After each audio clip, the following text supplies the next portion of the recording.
Hey, Nate and Devin. Alright, give me one moment. Just gonna make sure everything is looking good on our side here.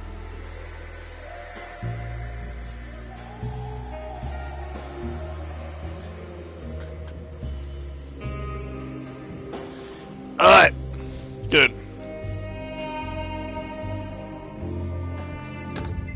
Alright, Nate and Devin. Welcome back to Alone in the Dark. Alright, let's move over here. Well, we learned a couple things. For one, it turns out that the man we're looking for, who Conby vaguely remembered the case of the missing child. She was kidnapped by her estranged father. There was some connection to a gallerist named Thornhill. A painting sold to pay for a getaway. Alright, look. Pretty much, the man we're looking for, turns out he has made a deal with a being known as the Dark Man. Who's kind of like this ancient fell who... ancient fell magician something. He made a deal with him, and unfortunately, he has to stay on one. Otherwise, the ancient Dark Man will take over his body and, I don't know, unleash all kind of havoc onto the world war at will. Okay, he can't let it happen, so that's why he's missing. He's hiding from the Dark Man, and he can't come back till he makes the deal with the Dark Man, which we're attempting to do to help. And while we're trying to do that, they found our way into one our pass. Well, Edward's pass, as to say. So yeah, we'll kind of back in our private office here.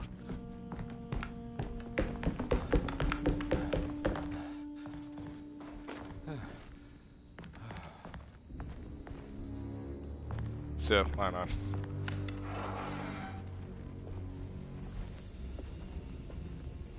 Yeah, well, back in evil person of New Orleans. Okay, that'd be you.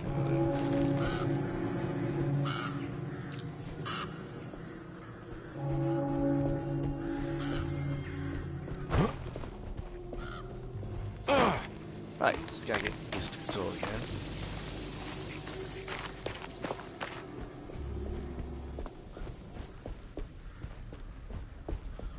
Thornhill wasn't a bad man, but he had principles keeping him from handing out information about his deals. So it needed some convincing.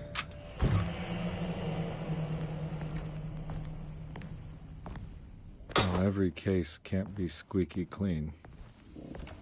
Yep. Oh, boy, I don't know if I missed... Just so that people know. Oh, I was one of the lines to come back. Anyway, I don't know if I mentioned this, but yeah, second, this game does have two characters you can play as. And I'm going to assume this is Edward's side, or at least the part that Diogo can't see.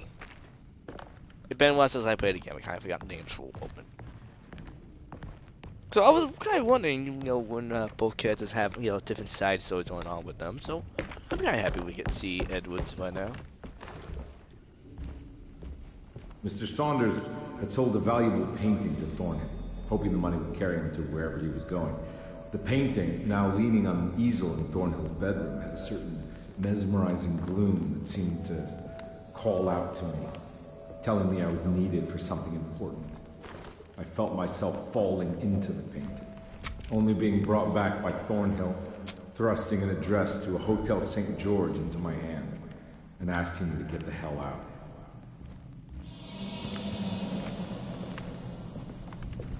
I don't remember this at all, but I can't say it didn't happen.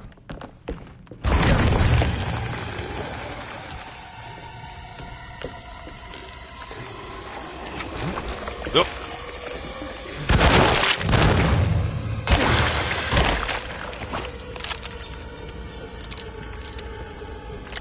That's what we got the slugs for.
We could do some stealth once in a while. Can't go that way.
See, we'll see.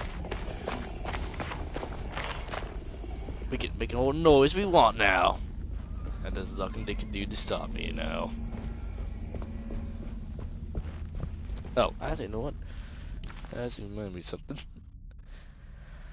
Just gotta double check, make sure our iron level is good. Alright, good. Good. Just will make sure.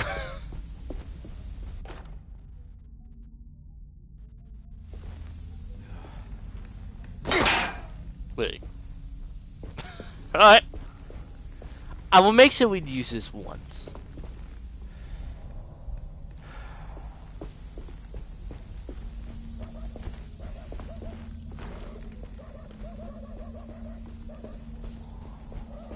Oh, I see a lot of stuff we might need though.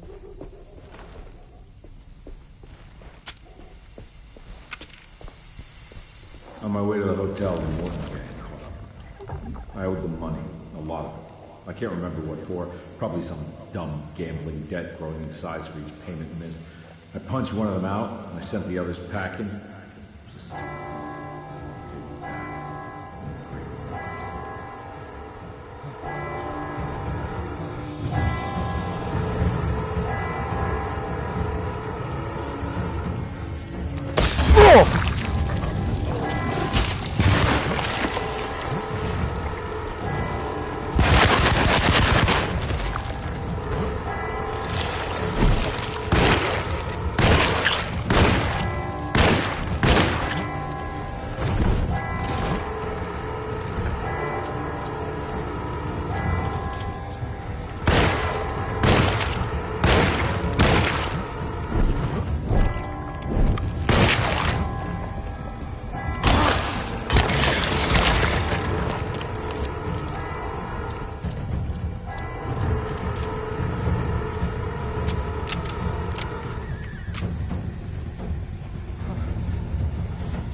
Right? That wasn't too bad.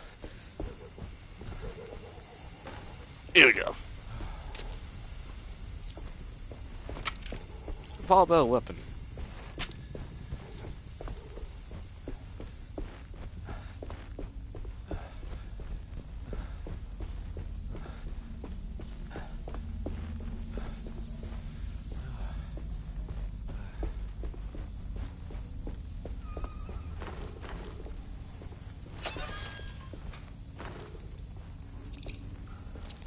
And guess what? I didn't waste all my ammo yet. Anyway, we need ding, ding.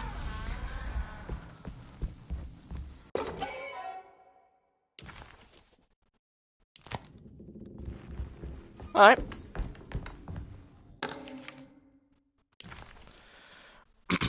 Alright.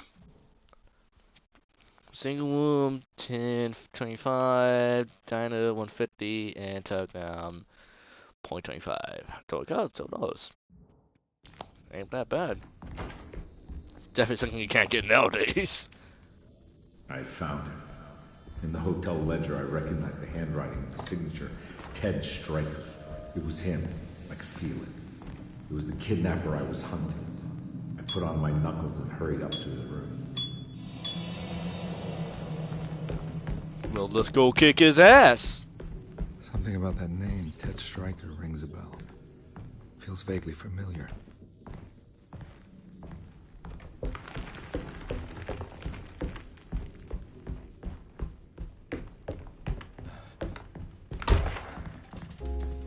I recognize this room, but I didn't catch up with them here. I must have followed them. But where?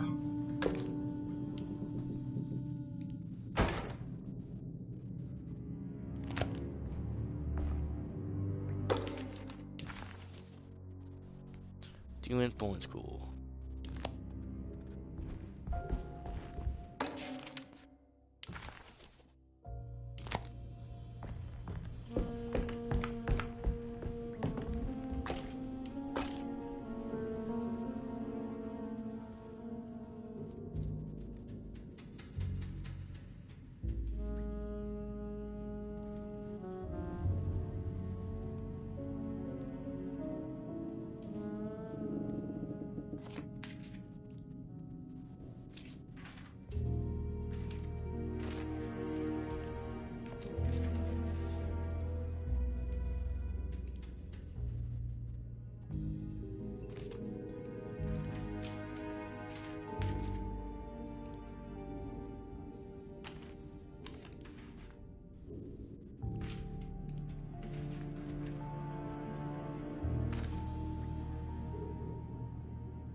Okay, I think I know where he is. From the looks of it, it seems like he's at the kidnapper museum. had sold a painting to Thornhill, the collector, to pay for a car and enough gas to get...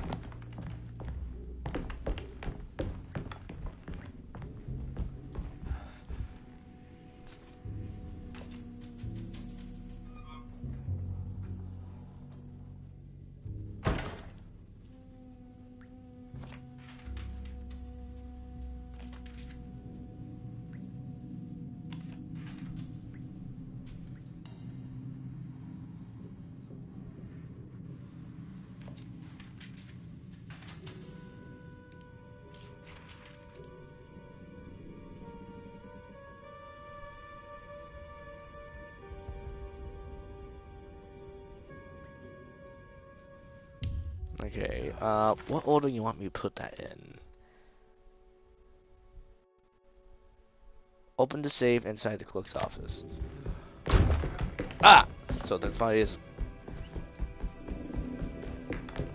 We missed something.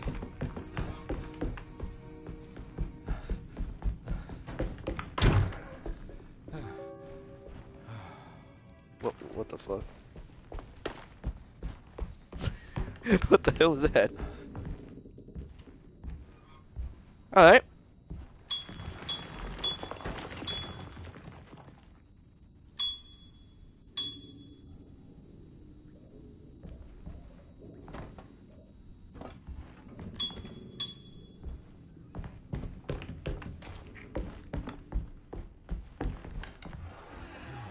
I wondered. Okay.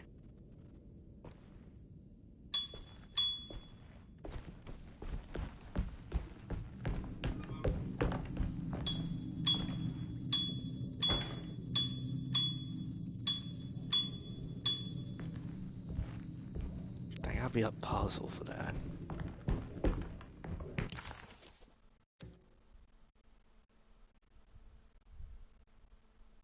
Oh wait, not the clerk office. We're not there yet.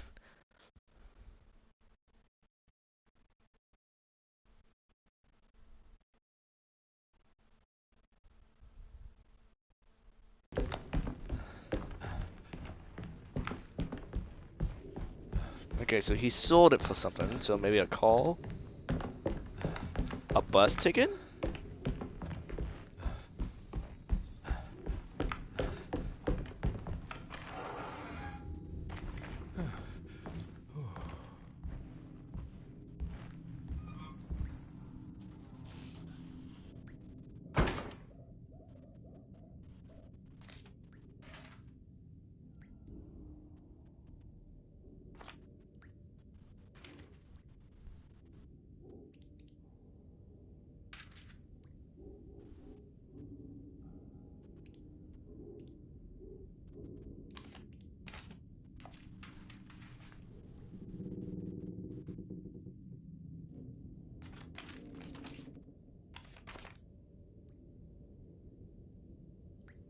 Okay, the gallows right. The gallows right there.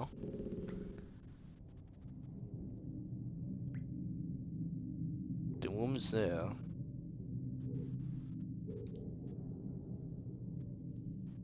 And this.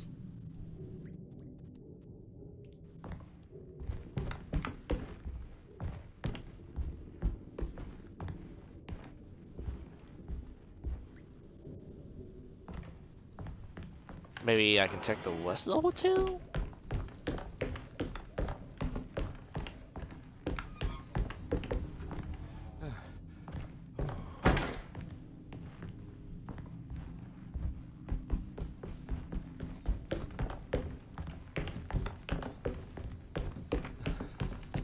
Okay, yeah, playing the game is kind of glitching out here. Okay, that's weird. Ew, the hell, it's... Ew, the hell, the document's here messing with me here. Alright, okay, so I need to raise him in a particular order.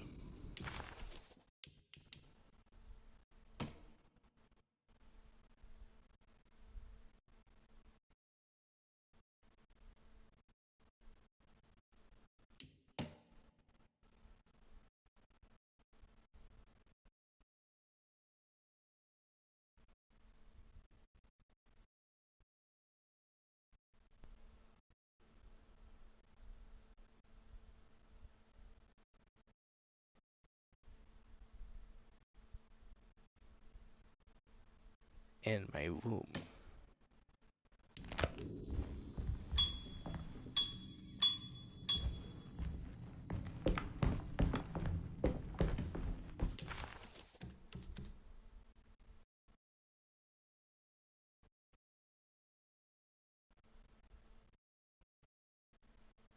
When's the evidence they saw the weapon information? Okay, well, we put the 3 though.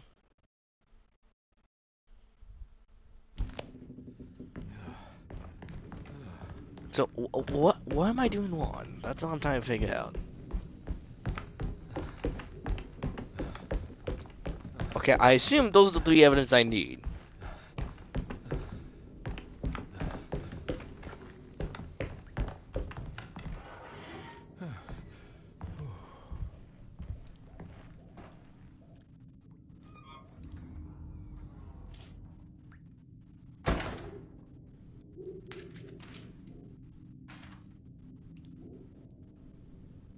Ah, never mind.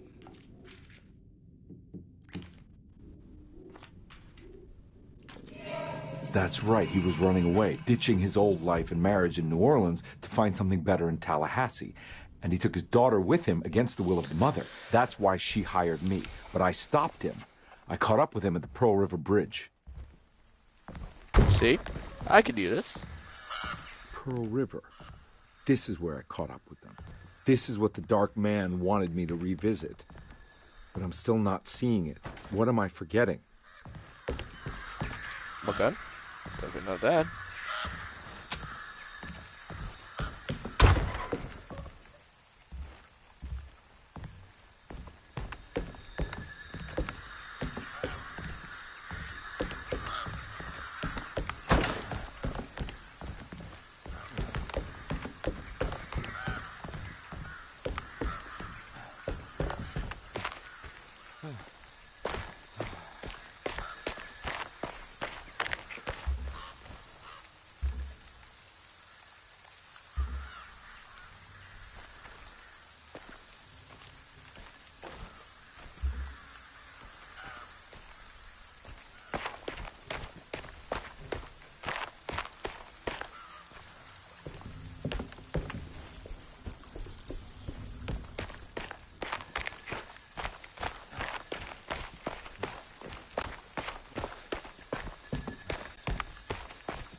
decent in size. Why is it so big? Oh no. It was her all along. See what's the goal I was looking for?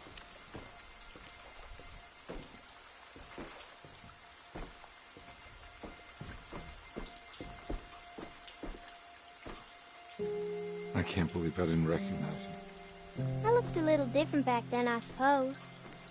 Was any of this real? How do you mean? This day, just...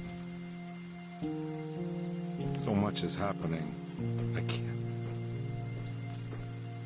I think I've lost my head. Do you need me to apologize? I mean... I am sorry. I don't think I need to begin to explain. You're just a kid, Grace. I'm really sorry. I didn't mean for it to happen. Lies. More lies. No, really. I thought I was being a good guy by handing you over to your mother. I didn't know. I couldn't have known that she wouldn't care about you. I don't know how this works. What is this for? I don't know. Even I only know. Form of admission of guilt. Oh, yeah. Maybe acceptance. It's what the Dark Man wants.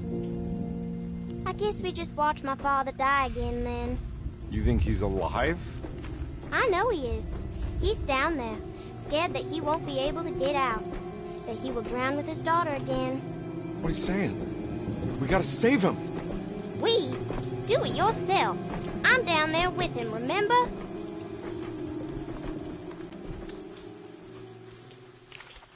Can I really save them? This all happened so long ago. I have to find a way to get down there. I Hey, you have want to see it with my own eyes.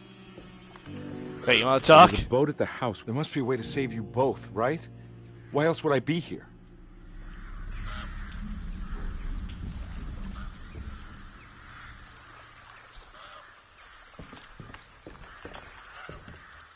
Don't worry, kid.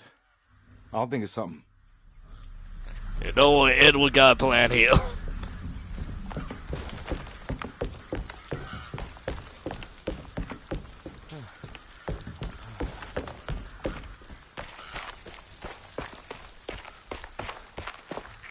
I'm looking for you. I got a quick wake back.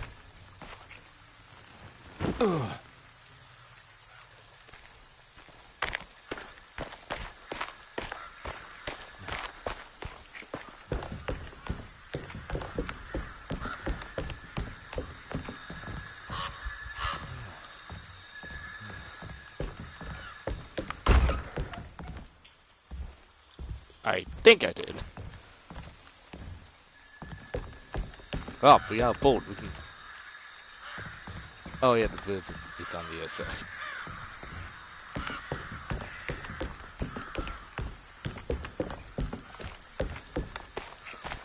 Oh, sorry, your dad might be dead at this point, but hey, what's the gonna try?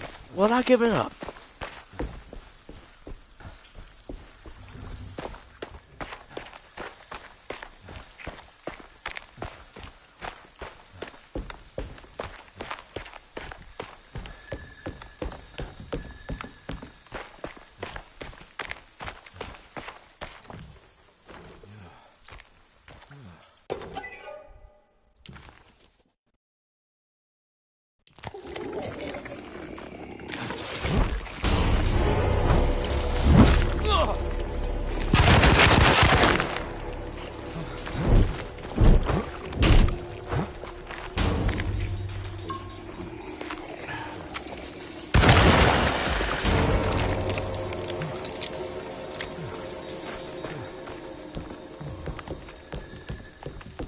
Hey, what happened to my melee weapons?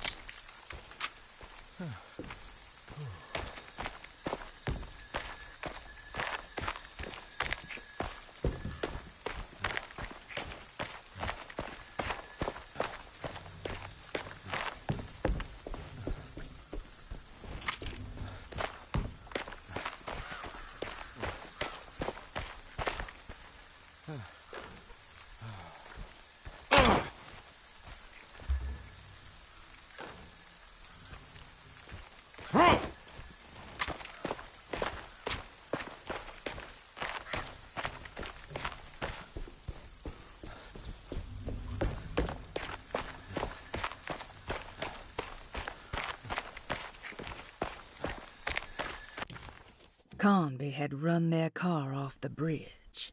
He pulled Grace out of the sinking car, but left her father to drown. He could have saved him. There was time. He just chose not to. Instead, he took Grace back to New Orleans and collected his paycheck. Ah.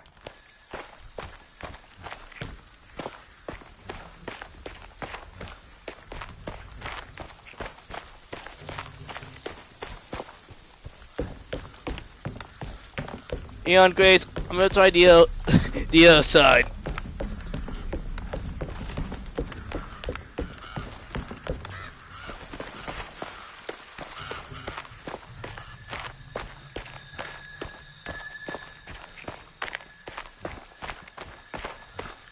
I will build a boat if I have to.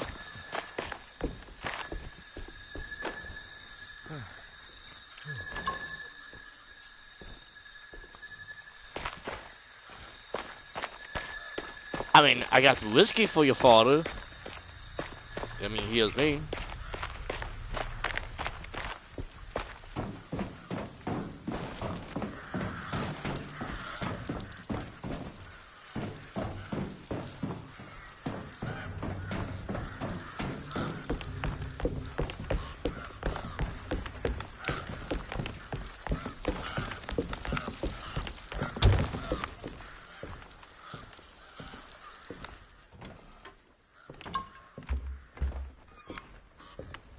This must be where the bridge is operated. Nothing's happening. It's like something's holding it back.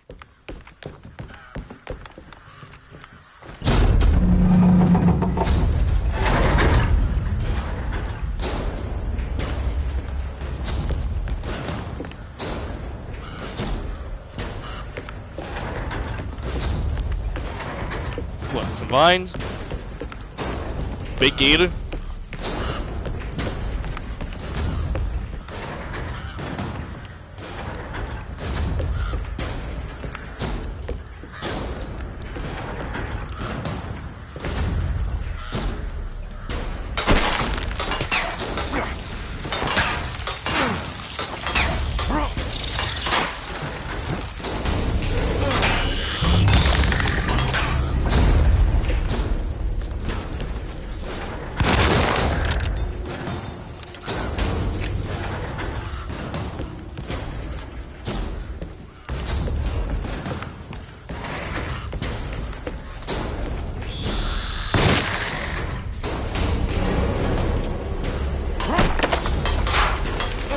Yeah, yeah.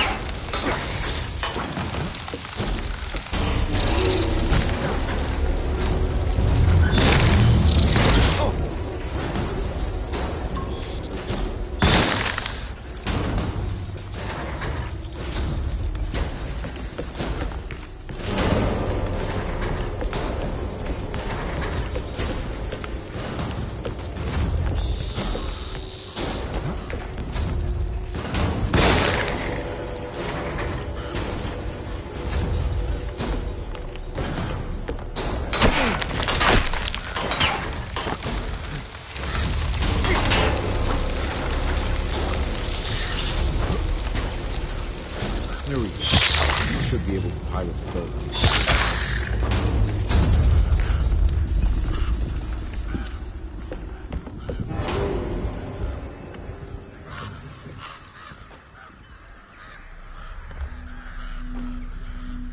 But why can't I use the pipe?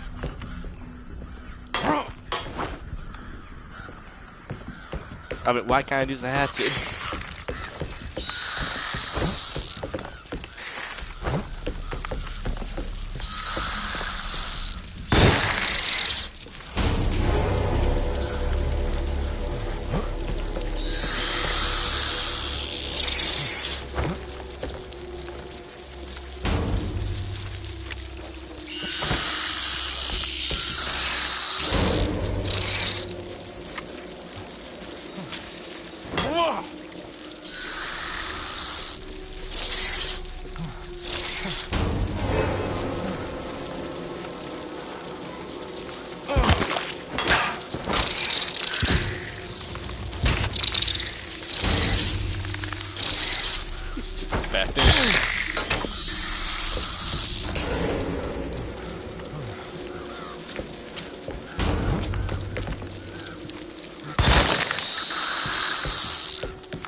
Alright, and Grace, I'm coming down.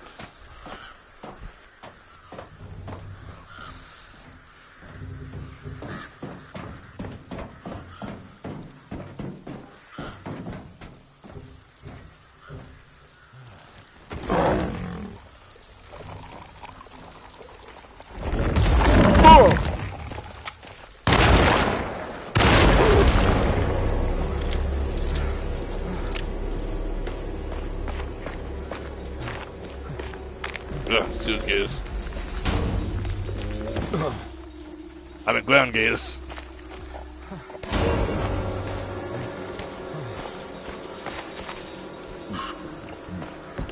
Sound good. Take it there. I tried to save. I tried my best, but I need a drink, man.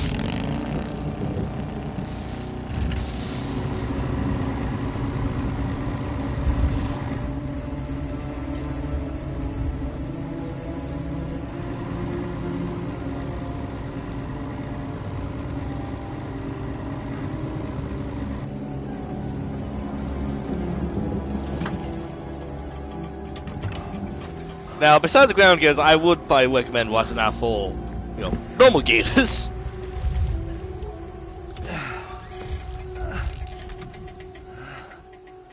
Papa Grace?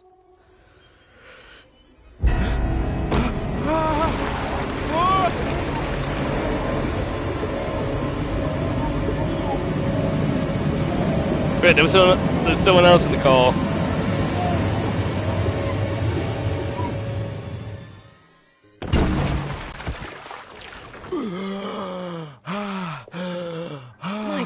Carnby, are you okay?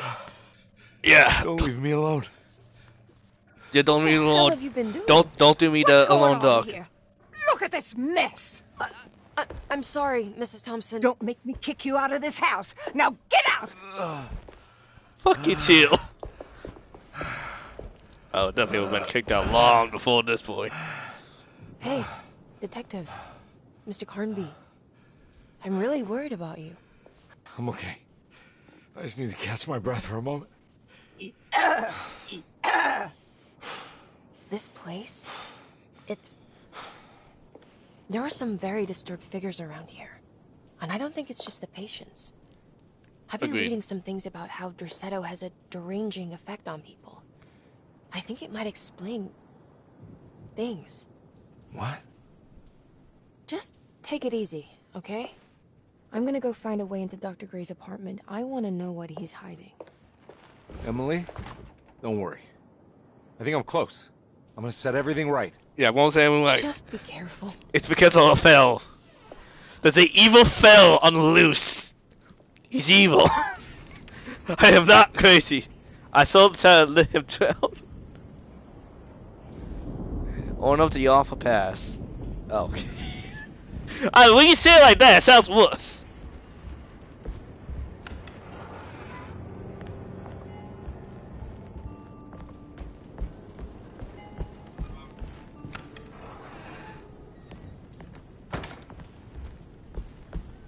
I'm not going in there.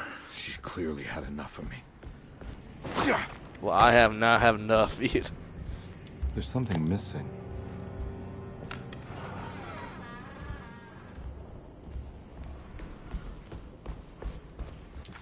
Okay, so we'll plan now.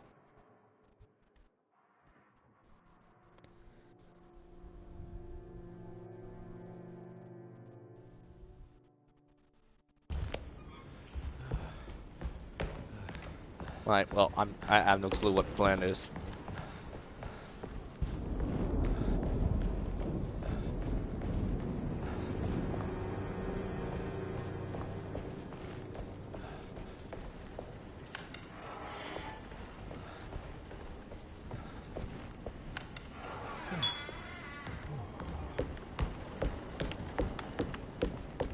I don't have the combination for this.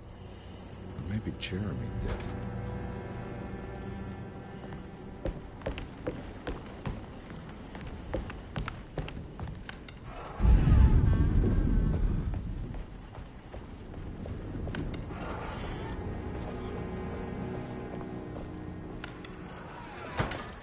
Do we make enter the office?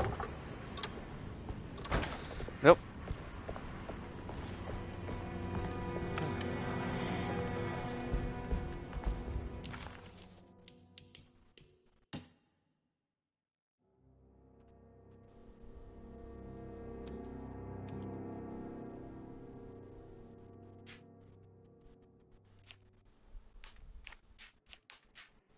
I think we'll be next.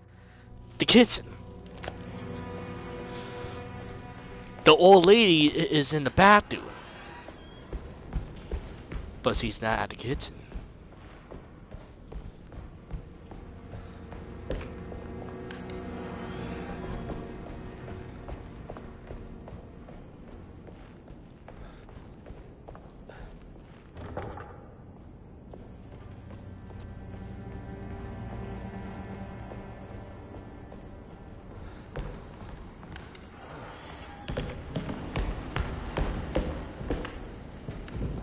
We get to eventually.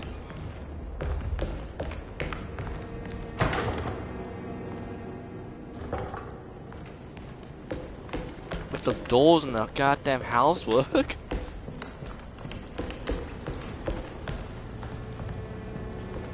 Okay, well I guess we'll be.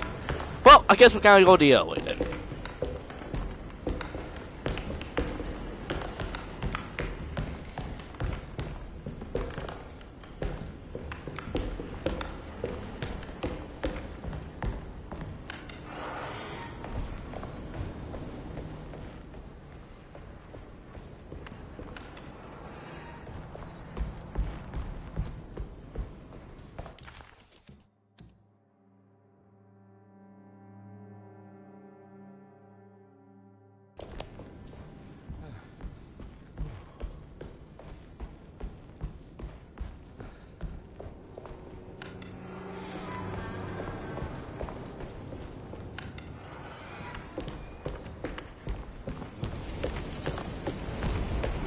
Blocked. Probably because he knew I was coming. Well, she can't stop me now.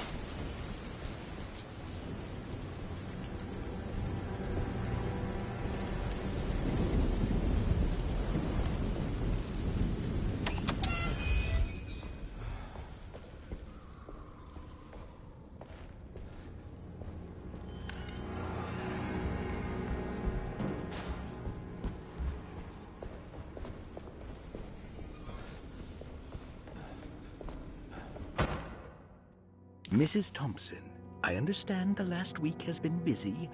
Under these circumstances, I find it important to remind you that Dorsetto's concerns are not a public matter, nor is it something that should upset you.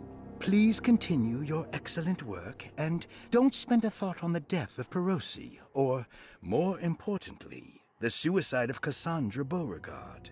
They should mean nothing to you or the staff.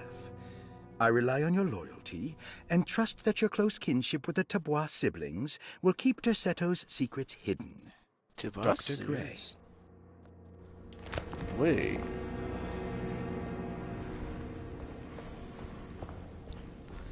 Okay, so she has a connection with the siblings.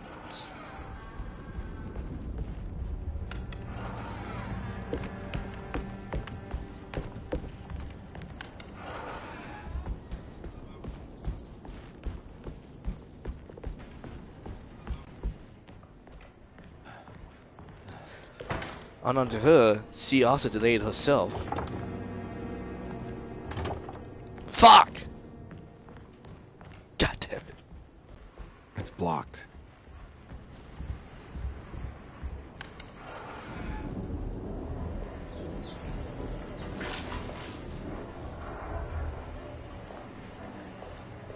What the hell was that?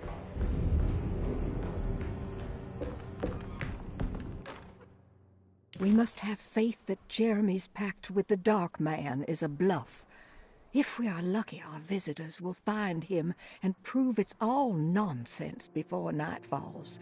What is true is our attempt to call on her. Too many things have happened for this evening to be in vain. Call her. Think of Jack and Cassandra, even Perosi, whose circumstances I can't understand. Grace is our goat without horns. She knows it and will play the role. You must talk to your brother, Batiste. I worry that he will fail us. Mrs. Thompson.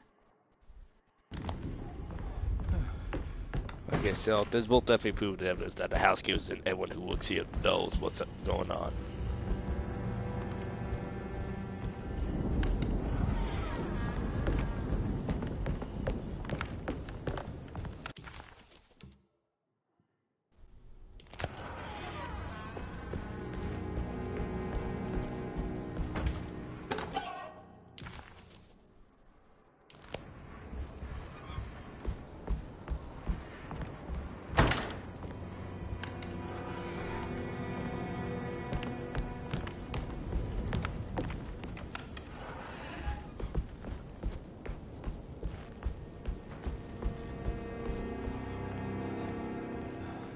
Alright, time going down there now. Damn it.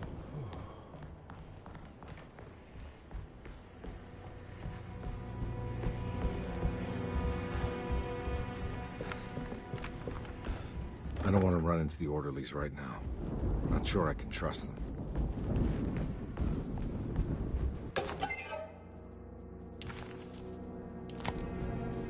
I think Dr. Gray might be in there. Perfect time to snoop around his office, then. Okay, so could I go to his office?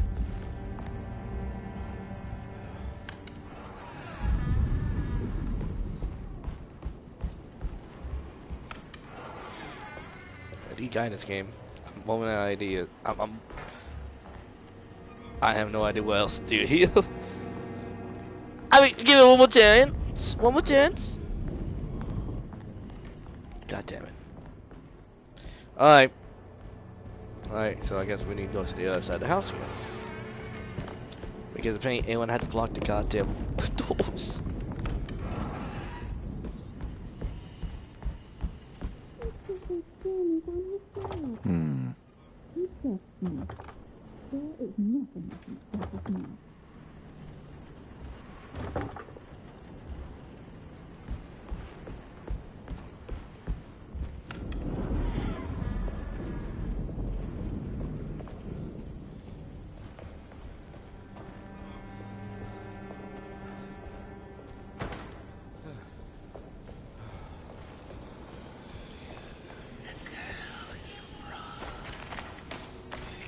What is that?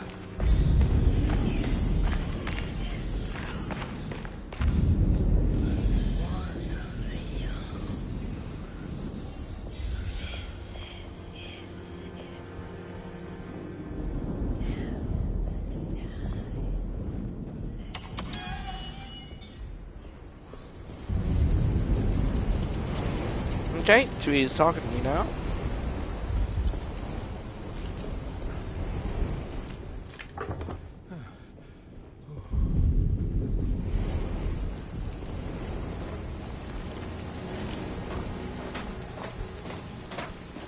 Cause I saw someone with the.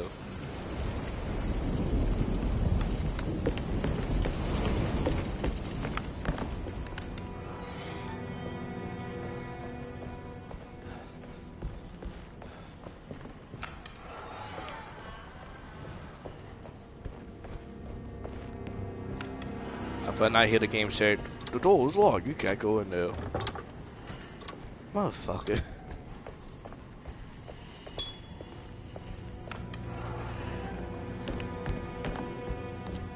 I need the key.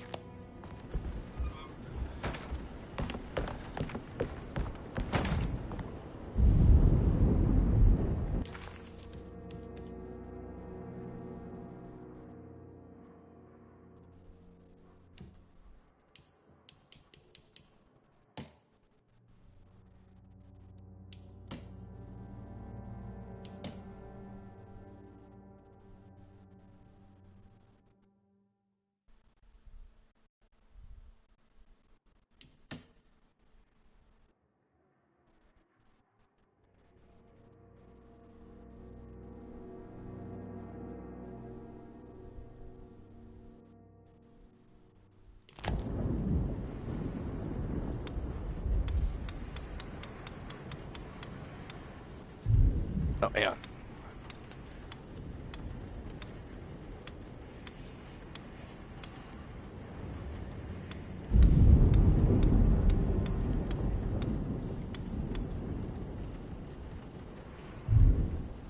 What's the combination again?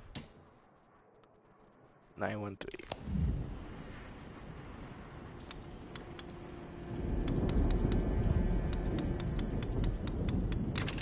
It worked. I actually guessed that one. For the first time. Compared to the other, I looked it up. The last guest in the empty room suffered from severe maladaptation. I must write this down, because if I understand the condition sufficiently, it could make me deny this fact at a later date. And there is reason for me to think I may come to suffer the consequences from this dysfunction, as some who came in contact with the guest seemed to adopt a new worldview in which everything was predetermined but broken. Upon accepting this worldview, some memories became unmanageable and later rejected. I do not know what this means. I cannot even remember the fate of the guest. I think they were simply misplaced one day and forgotten. Just like all documents pertaining to this guest, they have all been destroyed, or they never existed in the first place. Who wrote this? There has never been a guest in the empty room. Either he's gaslighting himself, or there's something going on with. Someone wrote the first half of the letter, and the last statement on the bottom was wrote by someone else. Or 3, maybe when the document takes someone, they take take everyone's memory of them.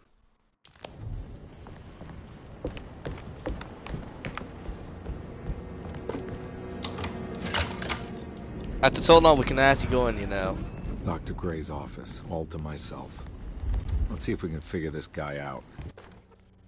I have finished tidying up Miss Beauregard's belongings. I will leave it to you to contact her agent and have them collect her things. I found one of Grace's drawings she might want back, along with this key in her room, which I believe you've been looking for, Mrs. Thompson. Excellent. Fats. This is where McCarthy has hidden my favorite young. It's very important.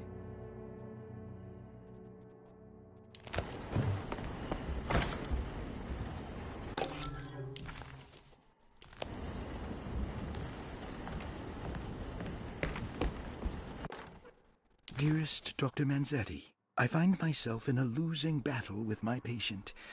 As I've disclosed in my previous letter, his delusions have him completely captured. It's bad enough that he is torturing himself with paranoia, but his madness turns out to be quite persuasive to others, effectively laying the ground for mass delusion. I am writing to you in hope that you can give me some guidance. Beyond my ambition to avoid devastating surgery on my patient, I have grown worried about my own defenses. The words of my patient are deranged, yet they often resonate with something primitive within me. I have tried photographing his brain with X-rays. It was surprisingly difficult to get good results. Dark blotches on the plates kept obscuring all details. My patient looked at the bad plates and cried out in terror, telling me the dark areas was the shadow of the worm, eating him from inside. I could not see anything out of the ordinary. I hope this is a sign that my mind is not as receptive to the madness as I had feared. After further inquiry, my patient described the shadows inside his mind as some kind of chthonic monstrosity that wants to undermine his sanctuary. This is clearly a reference to a place he calls Teroea, a sort of library or convent that works as a psychological haven. With this imaginary haven threatened by this Chthonian, he has now constructed another, less pleasant hiding spot. Lately, he has been bringing up a metaphor of a steamboat that has run aground, that he feels like he needs to start the engines and reverse, but he is afraid that the hole in the hull would cause the whole ship to sink. I've been watching him turn this metaphor into reality for the last week. He knows it's made up, but he is doubling down, trying to make it a real memory. I feel certain that this is my chance to break through the barriers of his self-deceit. I feel that last part is going to be useful later on.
I feel like we took the treasure away.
I can double check.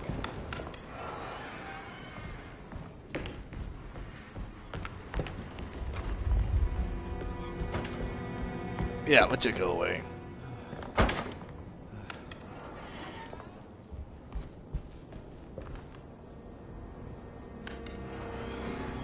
Okay, that was a real pause, though.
Okay, I'm taking that I was supposed to go into the office before I come out here.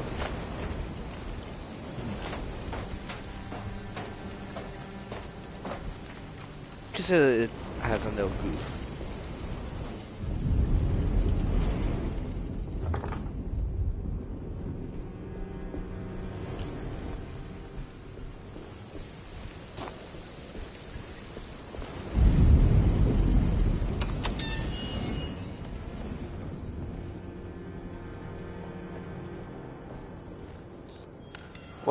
Welcome to the stream. Okay, so still wall. Come on, Edward. We can move a little faster here.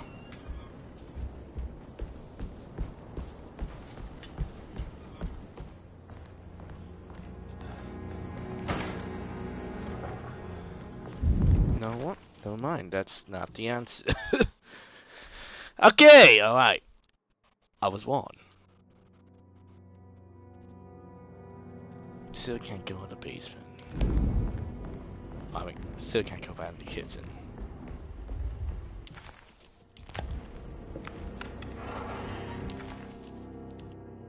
Still wall. I'm a moron! The still wall is quite late down there. Oh my god. I'm sorry, people. I'm paying my, I was being no dumb. Okay, now I got one all the way outside again. That ain't that waste time right there. Okay, so why are the doors blocked to this section for the most part? There gotta be a reason for that.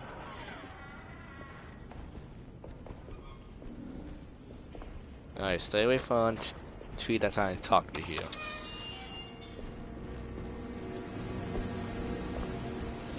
I'm sorry, Edward. I didn't mean to take you outside so many times here.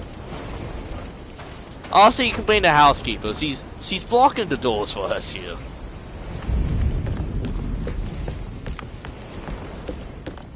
Oh, Edward. Constant getting rain on all the time.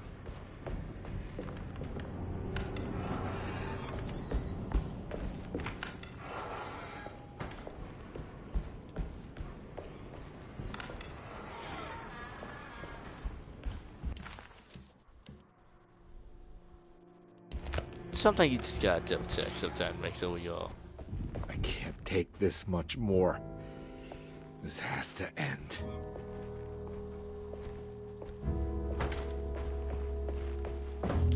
Oh, this wasn't here before.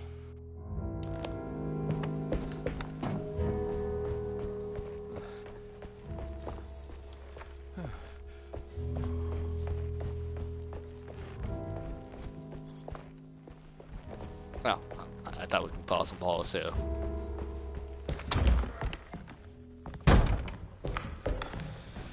Here we go. Alright, now we can see what's so secretive down here. Gotta be second for the doctor to keep the key hidden in his office. This doesn't look good.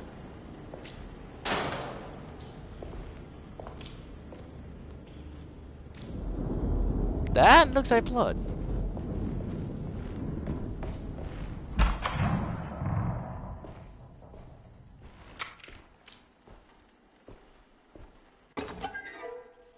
And possible codes here. Speaking of which, codes.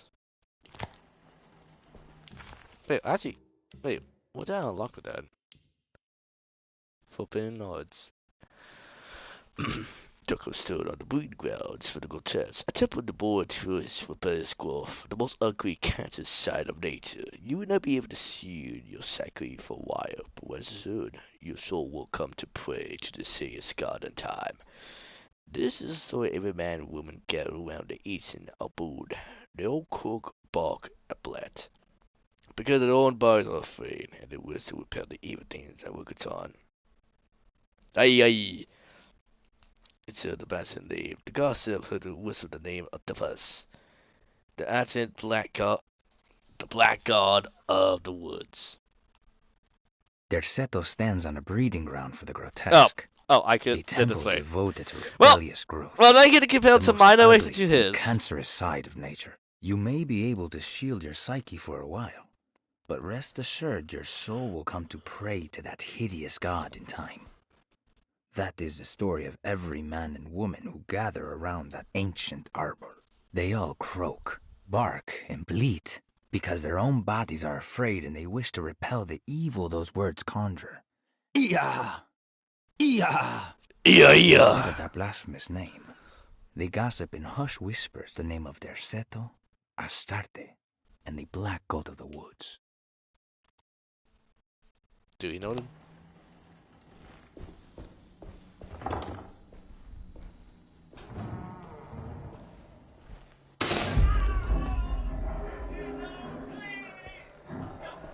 I need the key.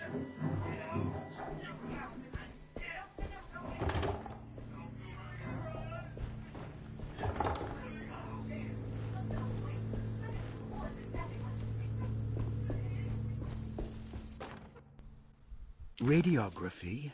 Patient Jeremy Hartwood. Date June 14, 1930. Plates. Jeremy's skull proved difficult to capture properly. Partial radiographs worked best. A complete picture of the brain can be assembled by piecing 3 plates together. Plates together. Observations. Even when looking at an assembled version, a shadow covers significant parts of Jeremy's brain.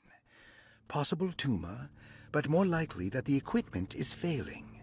Jeremy reacted strongly to the pictures and claimed to see a giant clay worm eating and displacing his memories. Notes. While this exercise has left me nowhere closer to an answer, I feel confident that a Burkhart lobotomy should sever all necessary parts. No, you do not want to bomb me. Hypothetical psychosurgery based on the ideas by Burkhart you and don't want this. Research could end up saving Jeremy's mind. Severing the Bullshit. connections around the frontal lobe would certainly solve most mental afflictions. The procedure would be brutal in performance, as well as in efficiency. An ice pick pushed through the edge of the eye and into the skull would untether the nerves like Alexander cutting the Gordian knot. As this would likely leave Jeremy in a very different condition, all other paths should first be explored. The medical instrument I would need for this lobotomy is missing, and I should have Waits order a new one. No, I would be the guy to steal your instrument so you won't be able to do this. Yeah, you don't want lobotomy. It's a awful name. Honestly, if you could do anything other than lobotomy, please do it. I never do it. Well, you can't do it nowadays, but Dusty, you did not want lobotomy. That is not going to fix anything.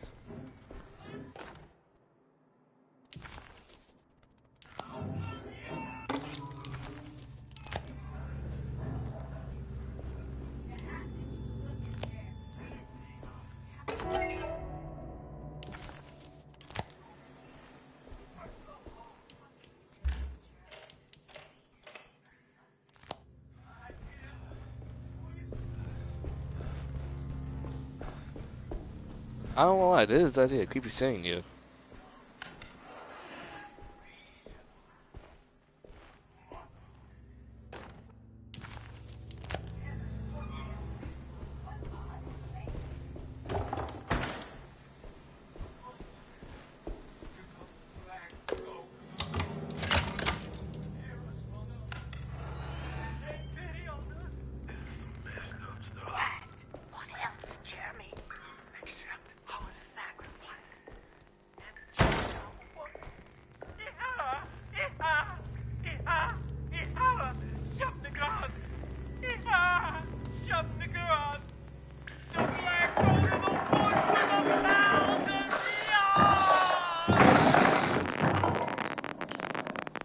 I wonder if that's the creature we saw in the swamp during the second time we made the transition into the...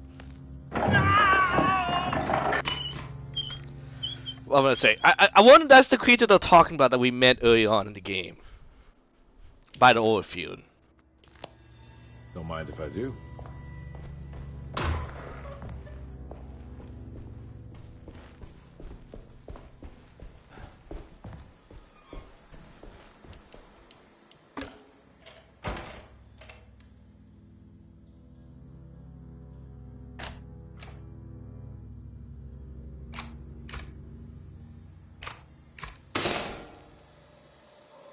That's better.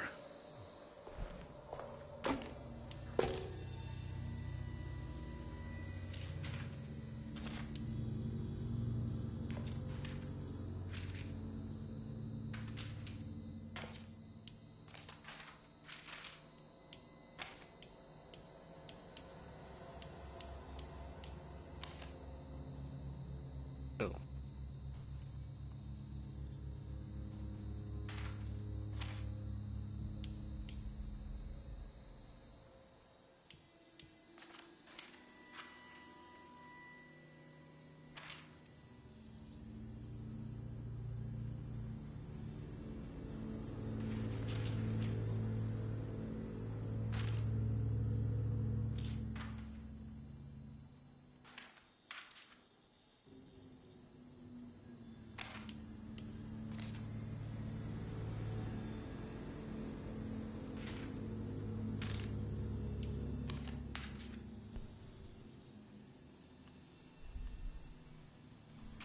No, not you.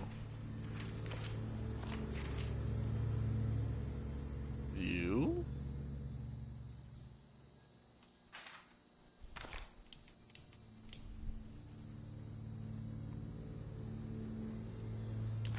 Let me think. 3 parts, so 3 parts. It gotta be 3.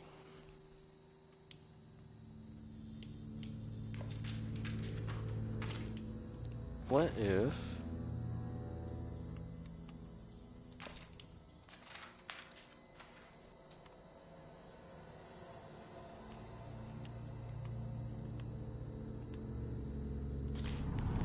Hey! We got it! Okay, that looks like a graboid. Like, a graboid from Timbers. Kind of. Demon Doctor, the Dark Priest very clear. It says it has been a part of a statue. Probably a graboid, I guess. Alright, Jimmy, okay, seems like the man's dreaming of graboids. Not second the best thing to think of, but alright. I mean, I think graboids are awesome. Okay.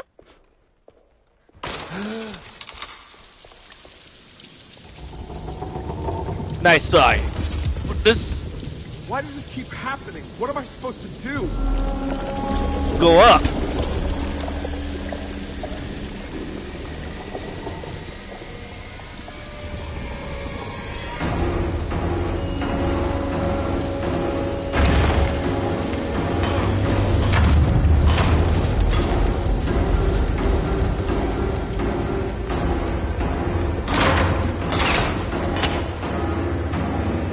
Come on, we can keep going, we can keep going.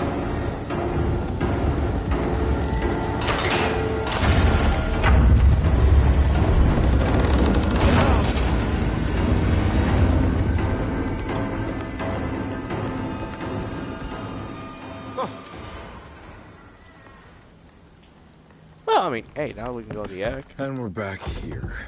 Well, perfect time to have a look around this place. Yeah, and that's why I had 10 to use the first time, so, hey.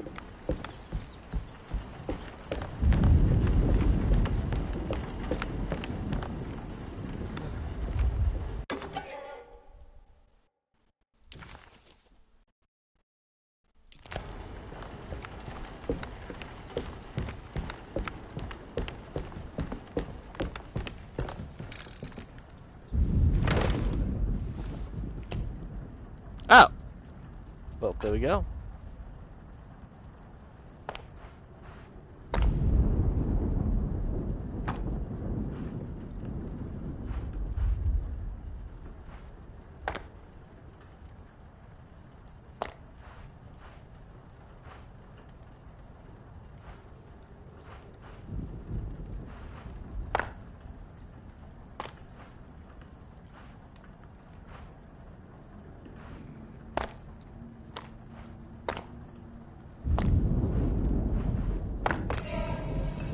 Whoa, whoa, whoa, hey.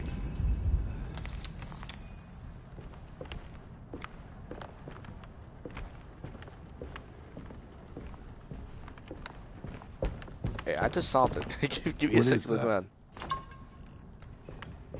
a drink.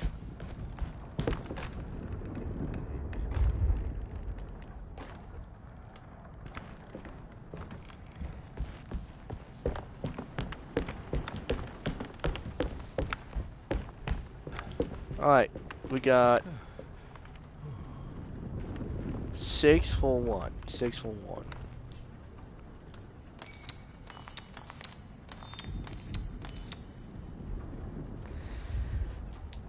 Well, that's not a good sign.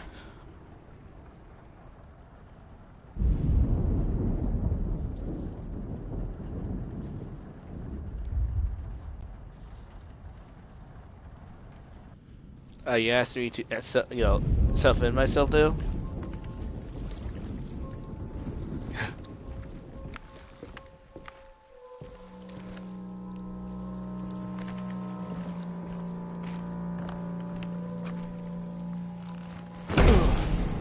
Jesus Christ. This is where Jeremy's hiding, right? Hello? Oh, the boat. Is anyone there? Jeremy? I need help. It's a fin? Wait. Can you hear me? I'm stuck in the mud and the fire is taking Jeremy, me. where are you? The motor is dead. I can't do anything more. Hang on, Jeremy. I'll figure something out. I'll get the boat running. Yes, if I can move. Jeremy was calling out for help, but Comby couldn't figure out where the voice was coming from. Maybe he is For the boat. a moment, Comby wondered if the boat itself was Jeremy, or if he was below it somehow. I'm going with the boat It didn't idea. Comby never thought he'd be so happy to be back at Derceto. It felt like he had crawled through a long, dark tunnel of misery and regret. Now that he was back, Comby could look into the steps mentioned in the contract. But there was one thing. Oh, wait, no, well. Move it that way. Yeah, I think he's the boat itself.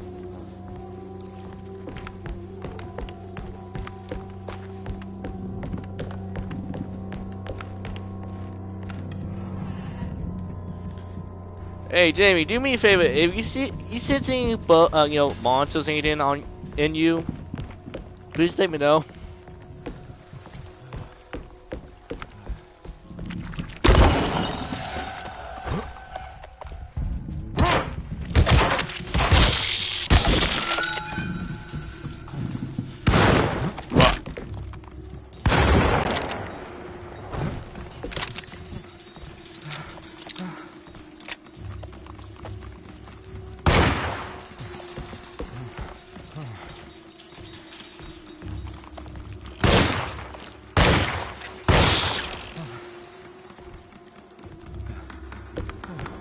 Hey, Jimmy, you got any weapons I could use? A big stick? Like, big stick. Like a hatchet. I mean, the game claims I have hatchets. Itself right into the bayou. If I get the motor started, I could try reversing back into the river.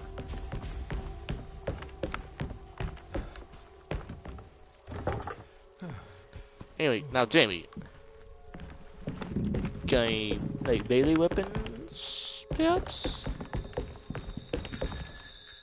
Yeah, you're way in the middle of the bayou right there. Yeah, you went full steam ahead, hit straight into it. Jeremy, where are you?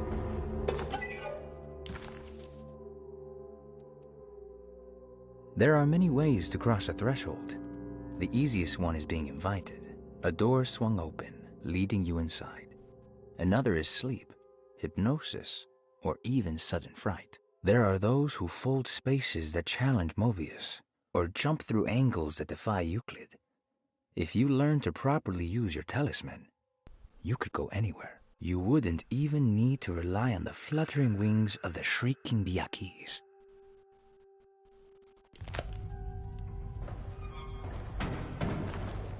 You ready?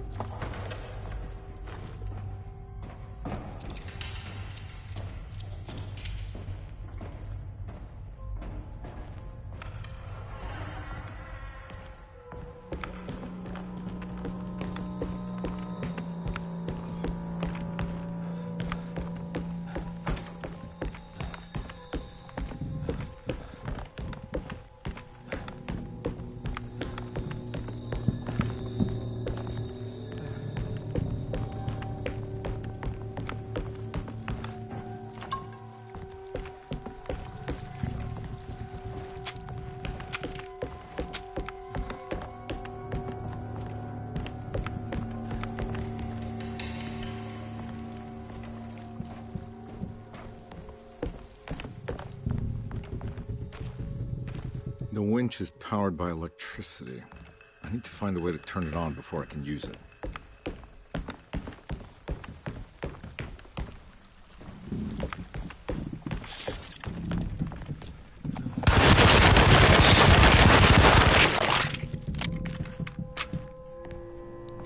I'm not getting a lot of hits here.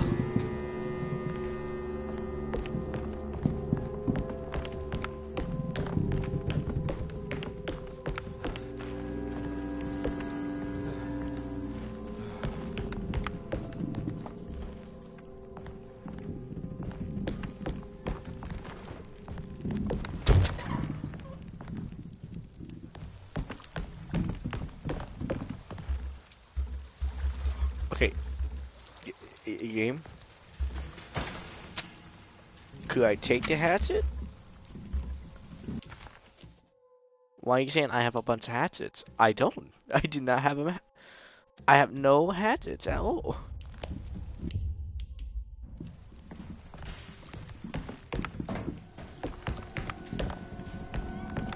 Looks pretty weak. I just need something to break it.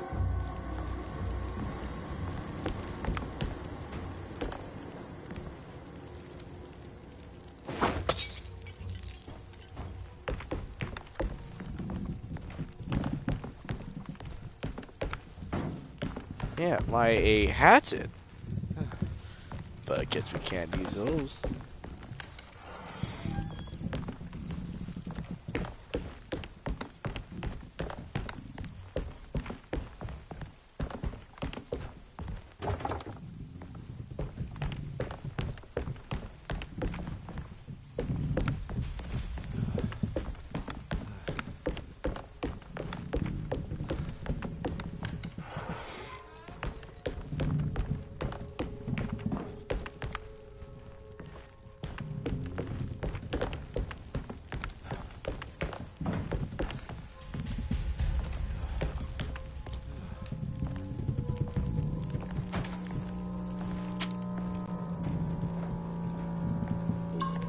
Oh.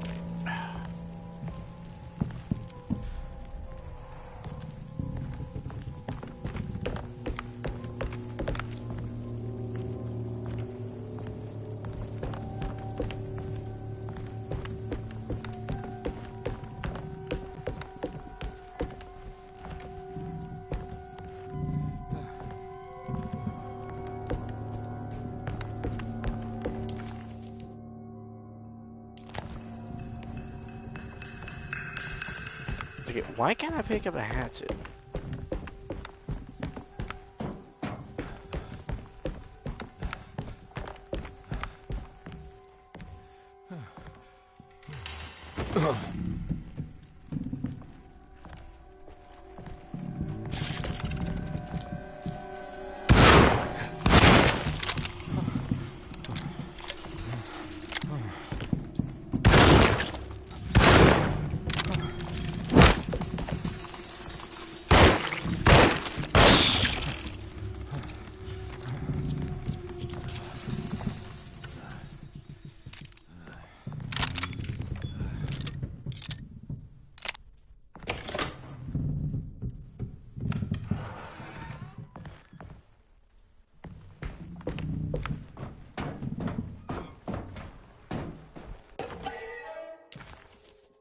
Oh. Pirates of the Fortune. Still The me game. artist spent a lot of time boating on the vast Lake Pontchartrain. Poetry, painting, photography. Everything seemed to become better by the shimmering water and the opalescent sky. One night, as the sailors returned to Darceto, they found a masquerade ball taking place. It must have been Perosi and Nora who invited their friends from the theater. The sailors quickly fashioned masks out of plaster of Paris and joined the festivities. They enjoyed themselves for hours before realizing time was not passing. Nor could they find their friends. As they began to worry, they demanded that the guests unmasked. But they could not, because they were not wearing any masks. Yes, they were pirates. Sneaky little pirates.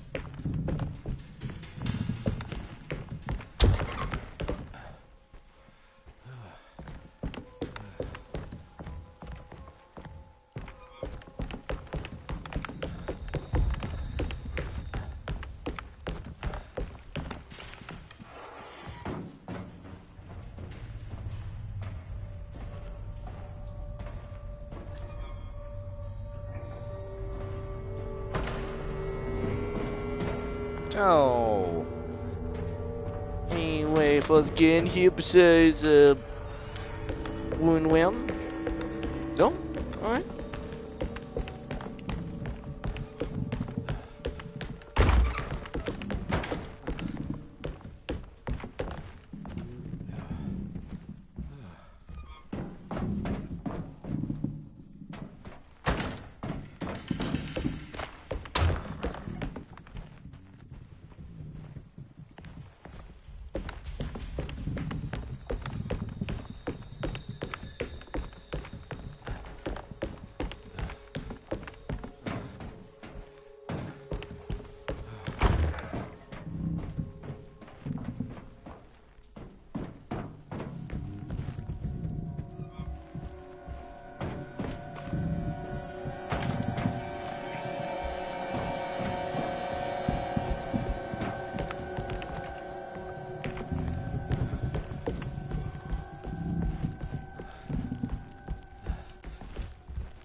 A couple more bullets, you know, not the second half of my case here.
Now that feels like a waste.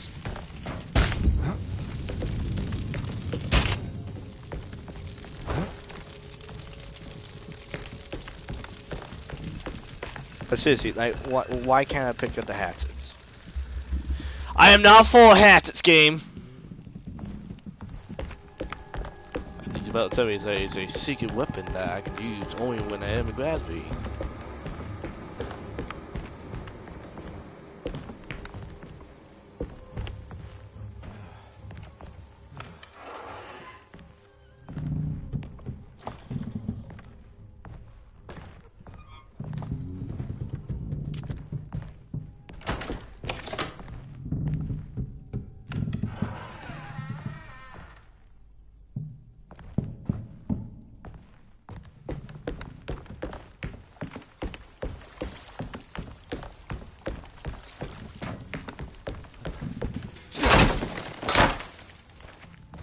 Okay, in my defense, no, don't. You're both being, you're not helping my argument here. Alright, anyway, in my defense, it was kind of hidden.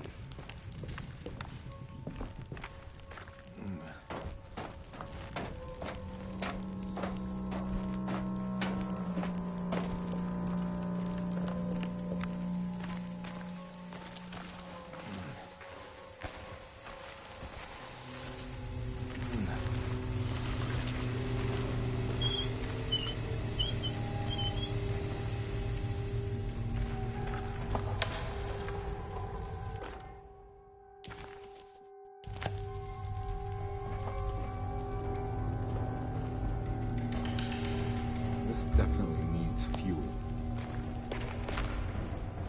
Alright.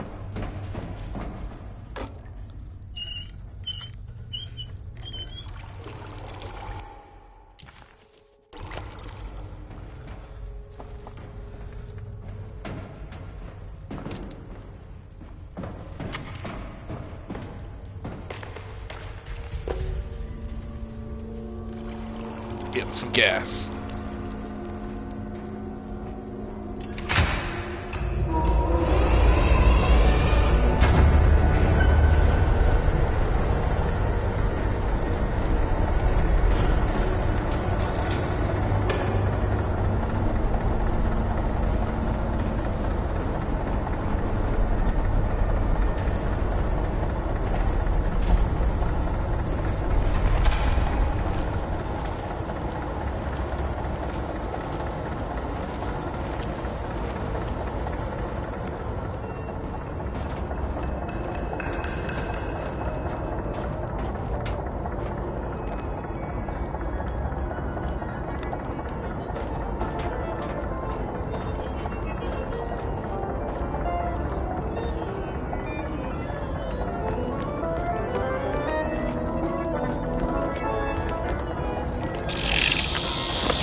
Are you ready to tell me what happened in the attic?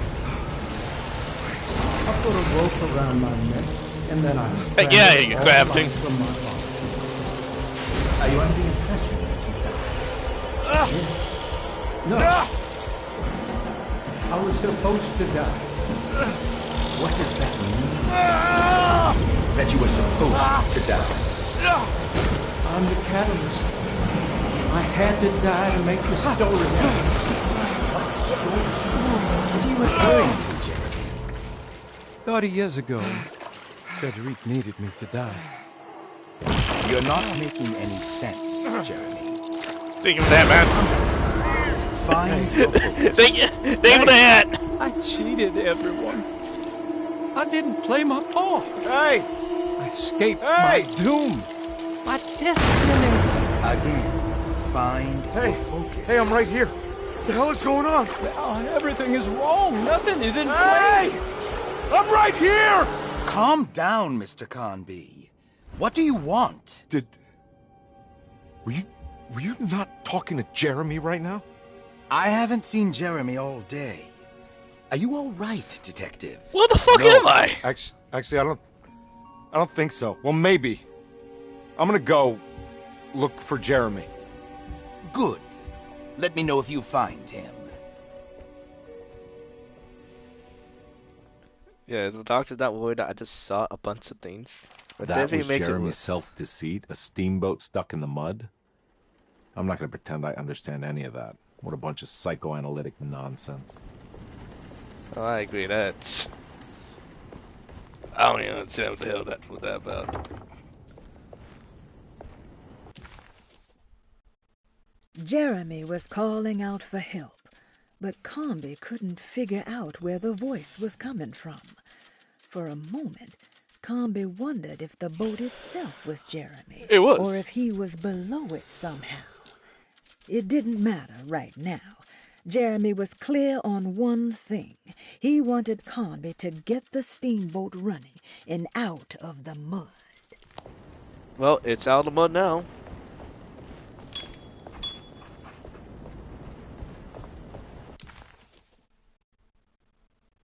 Conby entered some new mucky dream.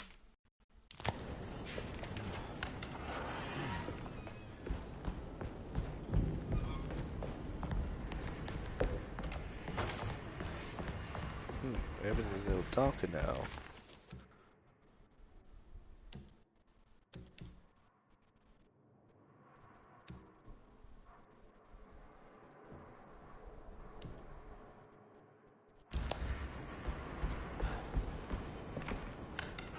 Alright, will the doors be open for me to use?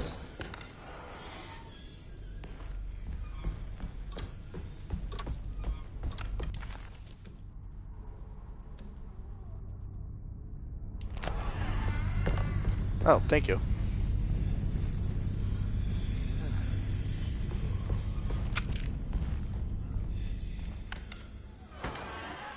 Detective, am I glad to see you. Lock the door, will you? I don't think Dr. Gray would appreciate us snooping around. What's going on here? This feels so strange. Yo. Yo, pass it to person.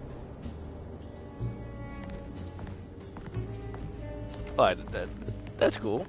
There's a book missing.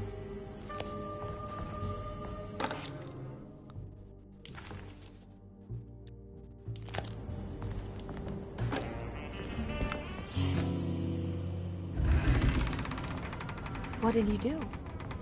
I was just old school fixed canvas position. Well, come on, let's check it out.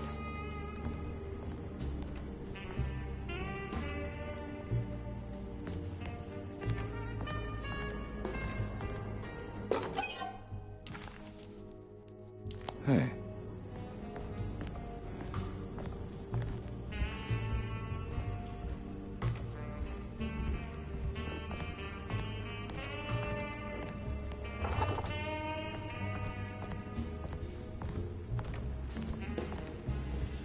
I think I'm beginning to understand. Dr. Gray is dealing with some kind of mass delusion.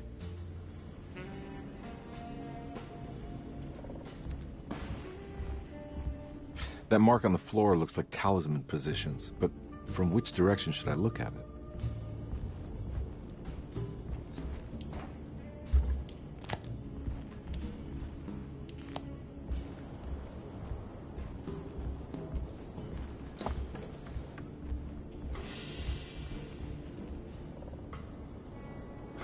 What were you saying about mass delusion? Derceto seems to have a deranging effect on people living close by. It has a history of creating cults devoted to some nature goddess. Even the name Derceto refers to the cult existing here before the Civil War. Derceto was the name of an ancient fertility goddess worshipped in Syria. Dr. Gray and his friends, however, seem to prefer the black goat of the woods with 1,000 young, or Shub-Nigroth. And that name can only have come from my uncle's twisted mind. Okay, so I need to get a connection with Sia, hide it where the Egyptian Crete with the fell supposed to be, or at least the Dark Man came from. Good to finally meet you, Mr. Hartwood. I'm here on the behalf of your brother Philip. You were expecting me, weren't you? Yes. You're from Derceto, no? That's right. I just wanted to ask you a few questions to see if there is anything I can do to help you and your family. Okay. I understand you're full of imagination. You make up a lot of things. I suppose. And you obsess over them, blurring reality and fiction. Sometimes. Do you want to tell me about the Dark Man? No. No, I don't. That's all right. Perhaps there is something else you can tell me. Something you know to be made up, but you hold dear. Juan? John? Who's John? No. Juan Luis Jorge. Wait there a moment. Here, take a look. Is he... Oh, he is the author. It's a magnificent book. Life-changing even. The real Juan is long dead, but I like to think of him as my friend. My most beloved friend. I see. Do you often do this?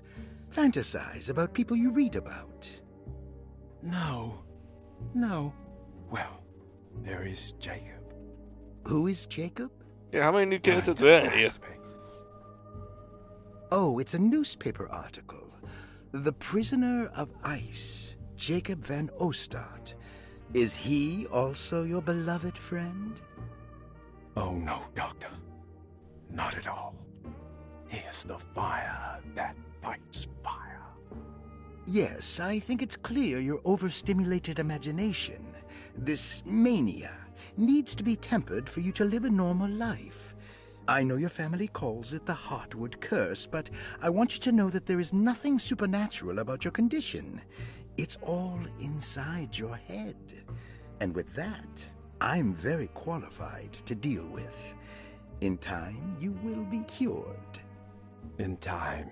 In time. Yes, in time we will exorcise all your demons, all the dark men. Yeah! Please, Mr. Heartwood, calm yourself. What happened? Oh, don't you worry your little head about it, Miss Heartwood. Your uncle and I just had our first breakthrough. Okay. Interesting.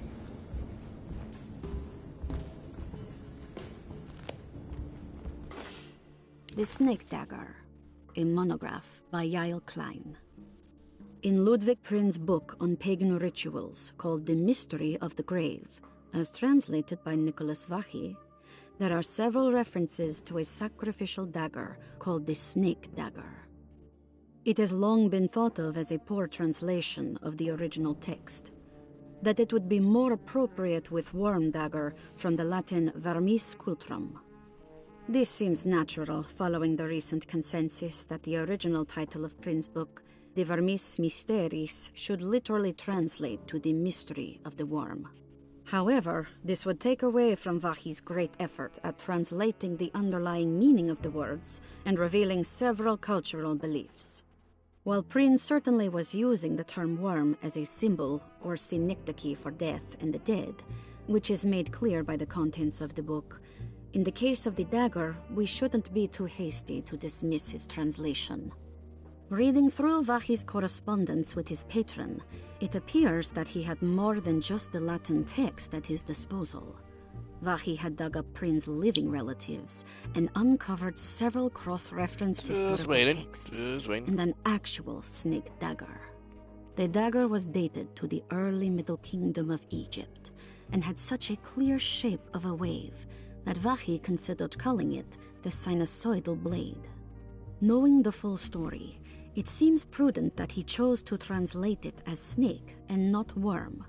There are several reasons why this choice of word helps us understand the pagans that Prin's book attempts to describe. Tell me more. The symbolic value of the shape becomes more apparent when reading about the use for the dagger. In the passage of possession and exorcism, we find the snake dagger poisons the poisoner within the victim and is therefore pacified. Where the literal text would tell us that the worm dagger trumps the demon possessing the victim, it tells us nothing of their reasoning, only that somehow this dagger wins against the demon, like it had the better hand in poker. Vachy's translation allows us to follow the underlying logic to the ritual magic that is being performed. Poison the poisoner sounds like fighting fire with fire. That to hurt the demon possessing its victim, the priests would have to fight back with a power that is known to the evil they are fighting.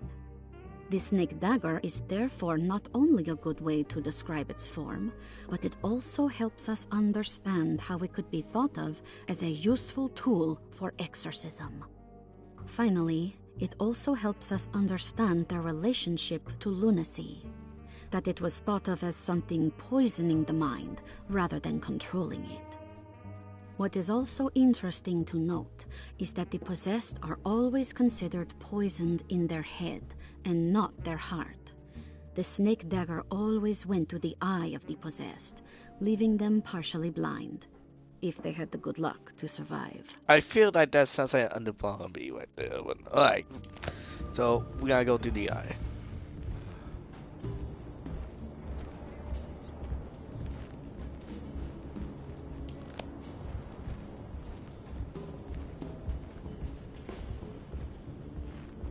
You think all of them are in this cult business?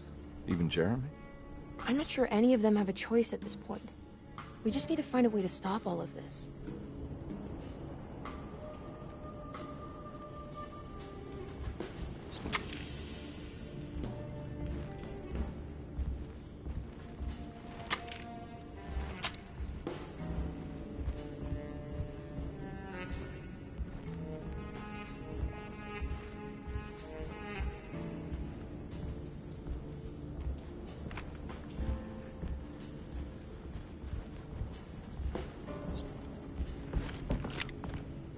Yeah.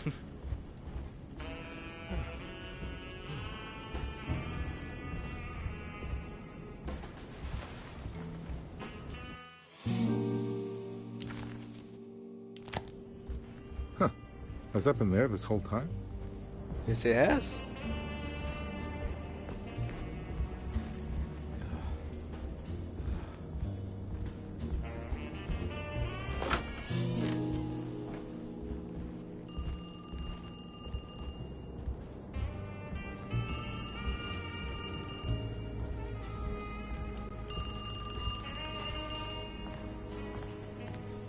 Do you want me to answer?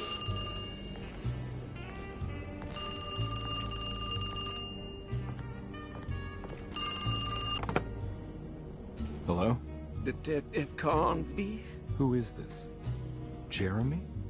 Jeremy is with the Dark Man. You can't save him. Is this Well, Jacob? I've done everything he wanted so far, and there's just one more thing on the list. I expect him to keep his promise and return Jeremy unharmed. Get out, Detective.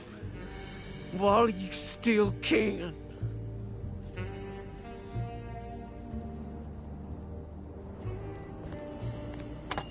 Wait, maybe that was Jacob.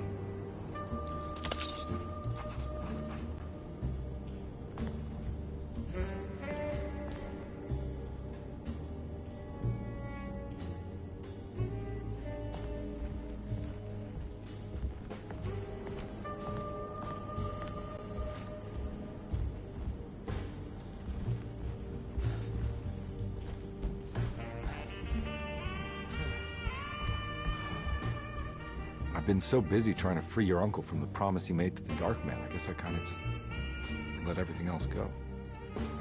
Don't worry, Detective. I feel like we're close. I'm sure Jeremy will turn up.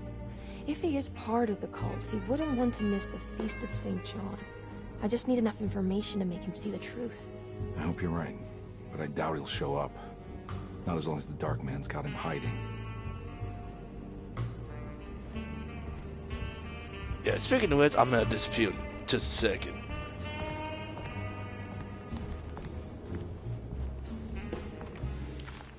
Detective Conby.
No, it's not that.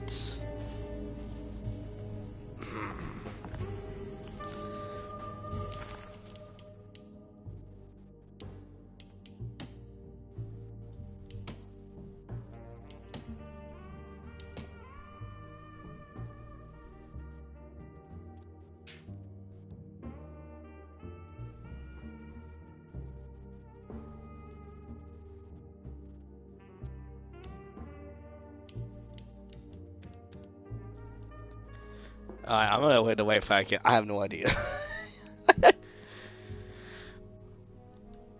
Unfortunately, I know that I had to call it for this one. So, you know what? Yeah, he want me to do. Once again, unfortunately, I am going to have tea on this one. I'm so sorry, people. I'm sorry. I have to disappoint all of you.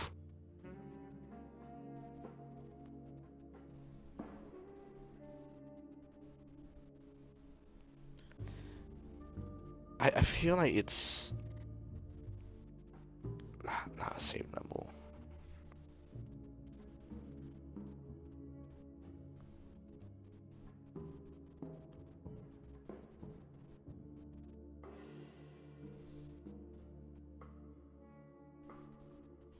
I just want to know.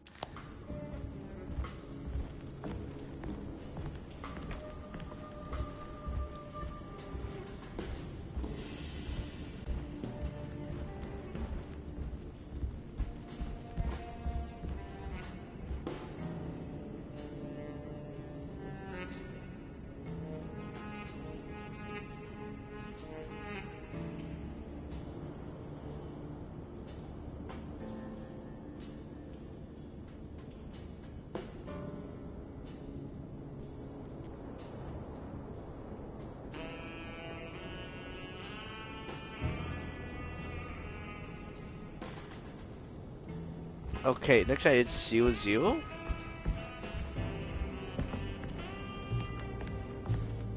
I think it's what match at the join there, or at least the clock.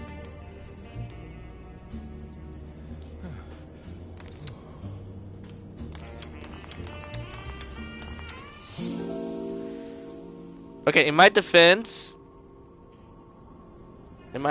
it was not easy to recognize.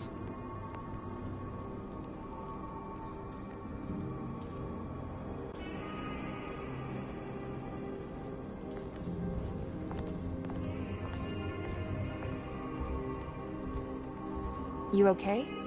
You look a little frazzled. Just stupid telephone. I know. I tried calling the police earlier. The telephone is completely dead. It's not... Yeah, no, the telephone isn't working. Oh, you didn't hear the telephone going off? Miss Hartwood, I think you're gonna want to see this. Is there something in the closet? Yeah, there is. You don't see the very obvious gate leading to whatever Jeremy's madness is serving up next? I don't understand. Are you making some kind of fashion metaphor? I'm sorry, I don't have time for this. Can you just tell me what you're doing? You don't see this. It's fine. It's fine. Catch you later. Yeah, just watch me. Watch this. Are you going inside the closet? Yes. Yeah. You got a problem with that? I'm going to the closet. No. Do what you think is right, detective. Wait, no, Sorry, watch I it. didn't mean to. Goodbye, Miss Hartwood. She's just like, go in the closet. See what I'm thinking? What the fuck am I paying for? I mean, you could have him like watch us walk in the closet and out. Disheartened by his failure to make Emily understand what he was doing, Detective Conby actually felt better seeing the frozen hell before him. There was a finality to it. Its clear symbolic opposite to the dark man's desert made him realize this was the end. Soon it will all be over. Oh. Oh my. I mean, it is a little over 2 hours. We could do it.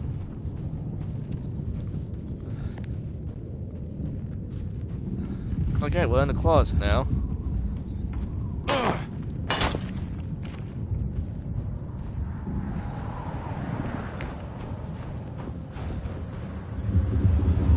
Enter hell.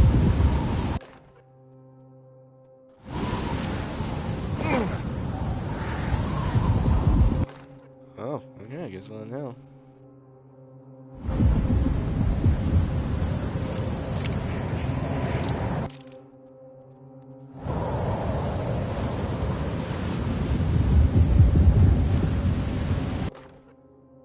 We found the ancient stellarium perched on a cliff facing the Arctic Ocean after a day of sailing due north of the Eskimo encampment.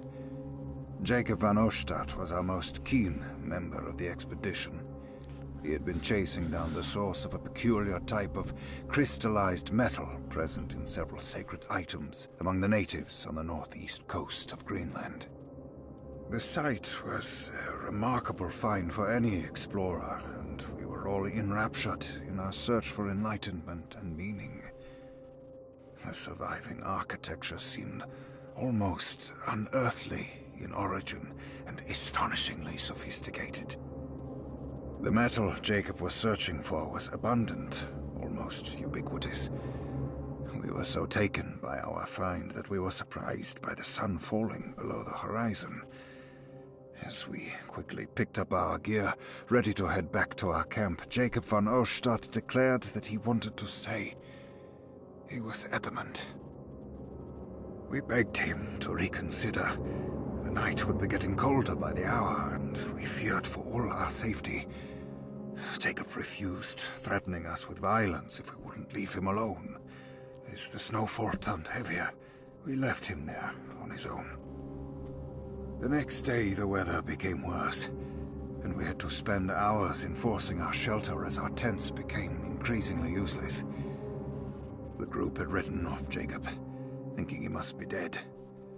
I had an urge to make one final attempt to save him, so I headed out as darkness fell with a handful of flares and headed toward the coast and up the climb towards the stellarium. So, up the climb. That's when I saw him, transfixed by a burning sky, that celestial lantern.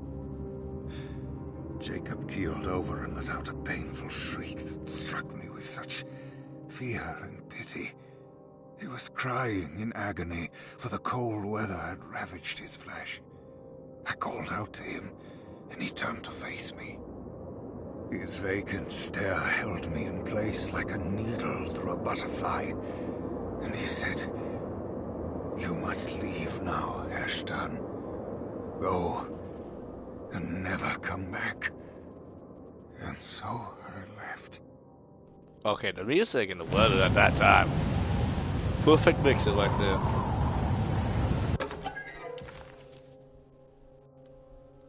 What can be said about Jacob van Oostad without evoking contempt or apologia? The first piece of information is the obvious. He is not the explorer Jeremy idolized in his youth, but the figment of his imagination. If you want biographical facts, I am not the one to answer such questions. In the case of Jeremy, he is a guardian of imagination, or rather a persona appointed the role of containing a self-sabotaging mania. However useful Jacob once was, his loyalty to Jeremy has slowly been replaced by fanaticism. Like a firekeeper who has for decades been burnt by his own sacred flames, now does what he imagines the fire wants. Jeremy has lost all control over Jacob and suffers greatly because of him, but is admittedly also still invigorated by his labor.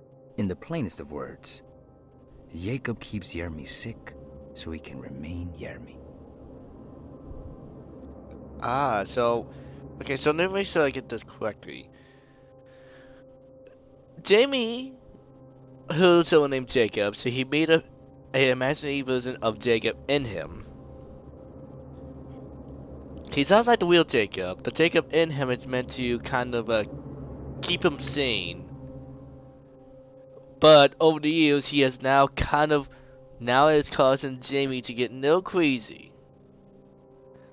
So Jamie can stay the same Jamie. So term crazy is just so that he doesn't fall into That's my best guess. So my question is, why does he need to keep Jamie crazy? Maybe in order to keep the Darkman from getting full control of him. Assuming that maybe a madman might be the only one who might keep the Darkman from. I don't know. My guess is either Jamie is working with the Darkman. 2, he is the Darkman.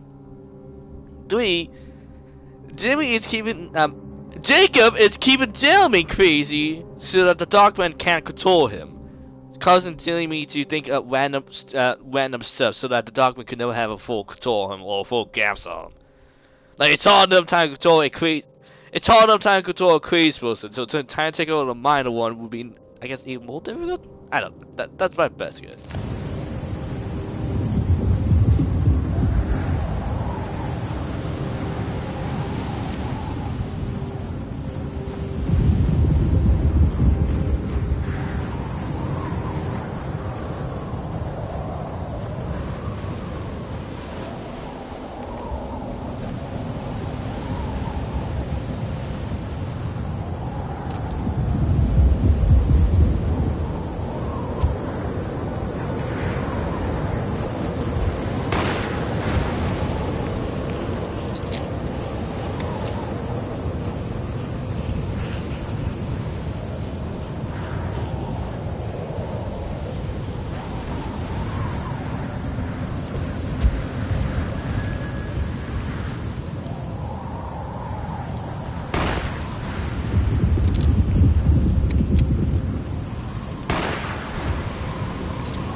Okay, so there was something up here that caused Jacob to go crazy and pretty much die and convince the other supposed to leave him behind.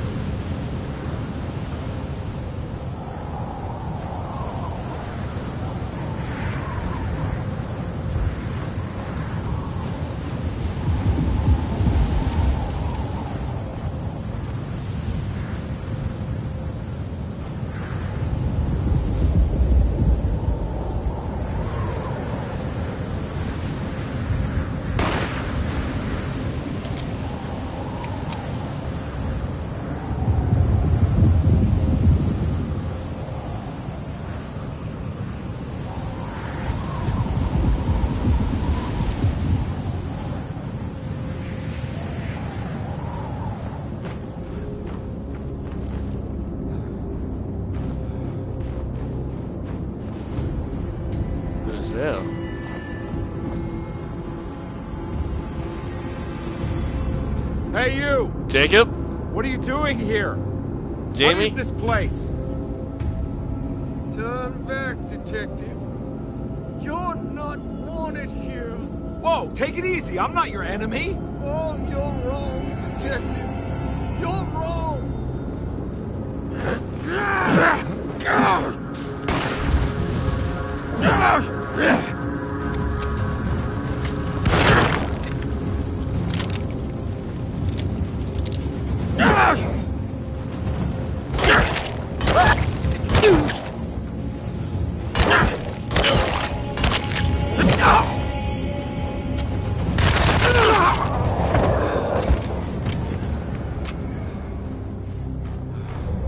All done, Wanda.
figured you wouldn't want your stars aligned, Jeremy, or maybe that is what you need to temper that mania of yours.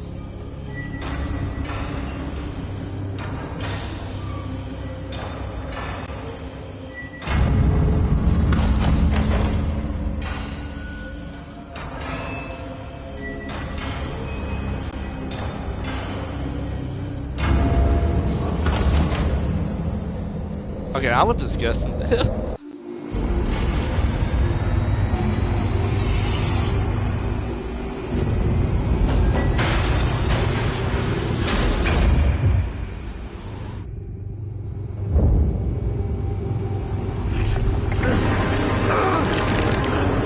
Nope.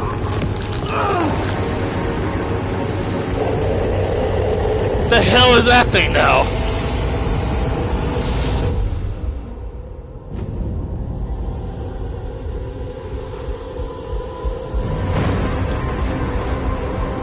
Okay, now we got a ton cover of the thingy.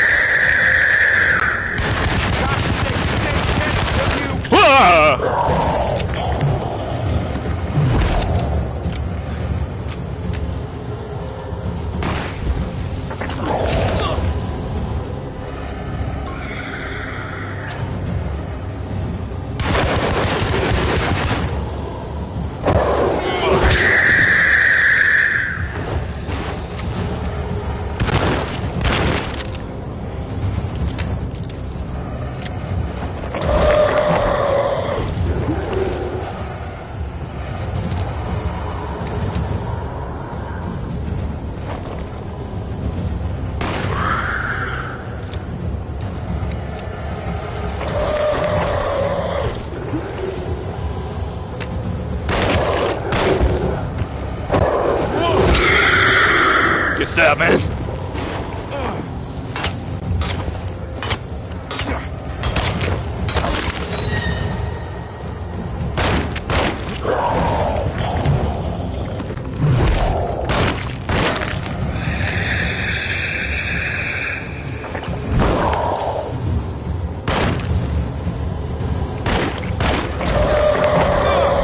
Oh shit. First time I actually died. This might actually have been the first time I was killed the whole game so far.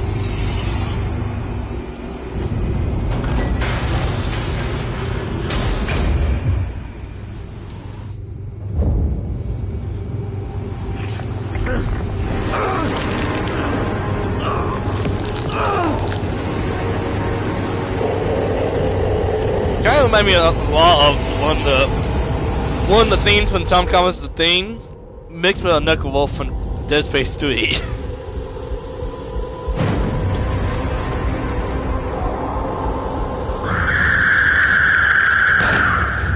God's sake, stay dead, will you?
The time good for. Yeah, that is like a knuckle right there. It's a slam knuckle.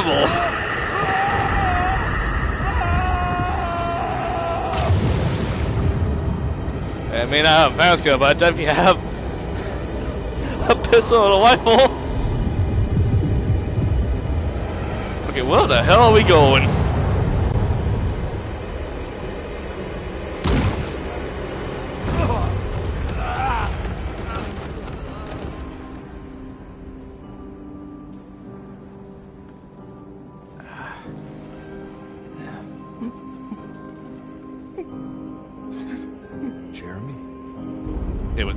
So it was Amy.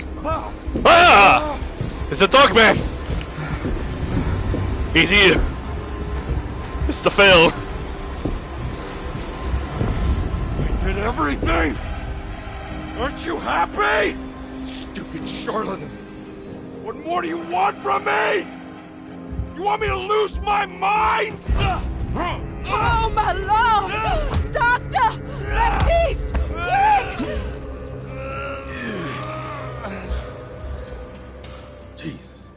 What were you thinking, compadre? Okay. Maybe there was no Dark Man, or maybe the Dark Man was just that guy in disguise.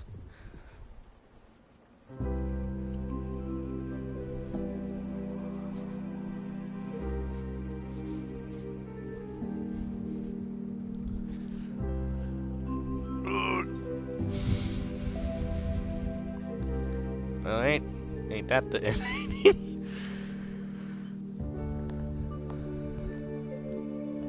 Oh, hey there. Hey there, one. You awake? You are awake. Hey, can you help me? Mr. Conby's up. Hey, buddy. I thought you'd be knocked out for the rest of the night. Wait, no, keep the talk away from me. I'll save you some gumbo. Little one, give me my gun. Good to have you back. You gave us all a good scare. What happened? You had a psychological breakdown. Sorry for manhandling you, but you were being violent. You stabbed Jeremy, and then punched Dr. Gray. Well, good for the second part, not the first part. Jeremy's a little strange, but everything's back to normal. Really? All thanks to you, combat. Oh, okay. You want to try standing up?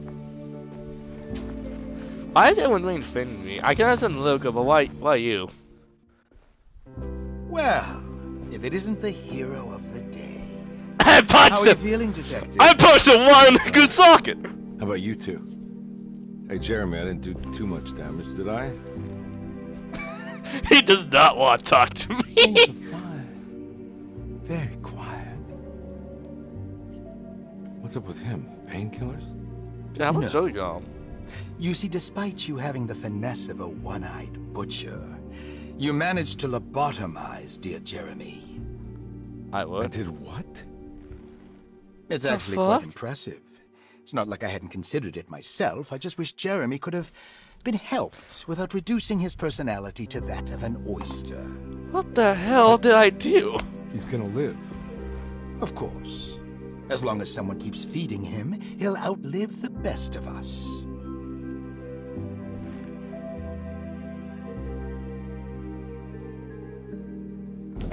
That can't be right. Does Emily know about Jeremy's condition? Yes. She seems to be handling it quite well under the circumstances. I'm definitely not getting paid, am I? Well, there goes my bonus. Does she still want to take Jeremy away from Derceto? I will have to insist that you do. This is not that kind of institution. I know. I don't know about that. Jeremy, hang on for a little longer, okay? We'll be going back to New Orleans soon. Oh, good. I do so miss the city lights. Yeah. It's gonna be nice pretty nights out there.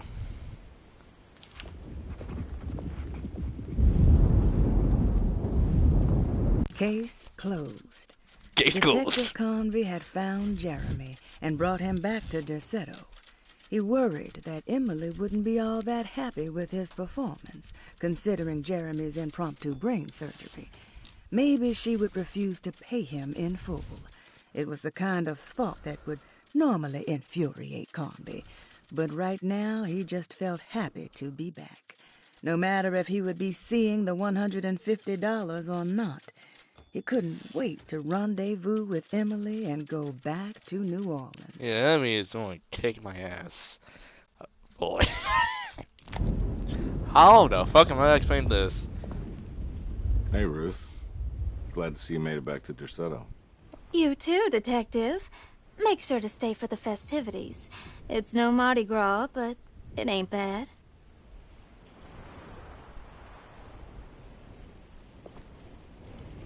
You seen Emily around? I saw her packing some things into that old jalopy you arrived in about an hour ago. I'm sure she hasn't given up on you yet.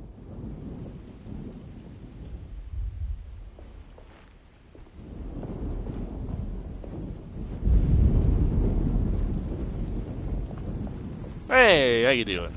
Got go gumbo? Good to see you back on your feet, Detective. Have some gumbo. Thank you. I'll save it for later. Yeah, I know. I'll touch his face.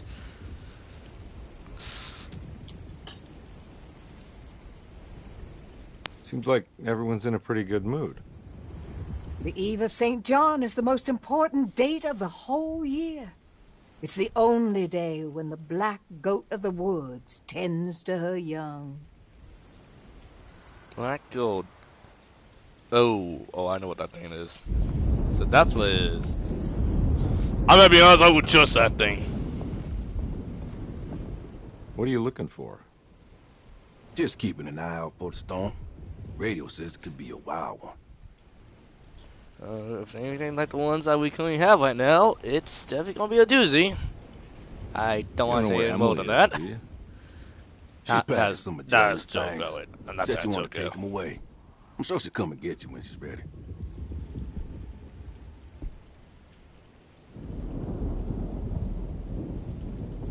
Should probably get a move on then. See you around, compare.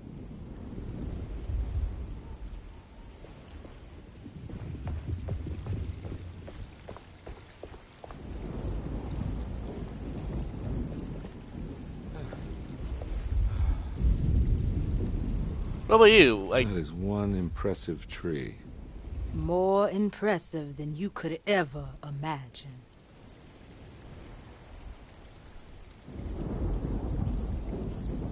So how does this all work? You dance around chanting? For the ritual, I mean? Stay and find out, Detective. It might just do you good. I would not trust it. All right, tell me, what the hell's about to happen here? Every year we have a little turn-the-page ceremony by the tree. It's symbolical. It's like life has its cycles of grief and happiness. You know? Just like a tree facing the seasons. Things change, but remain the same.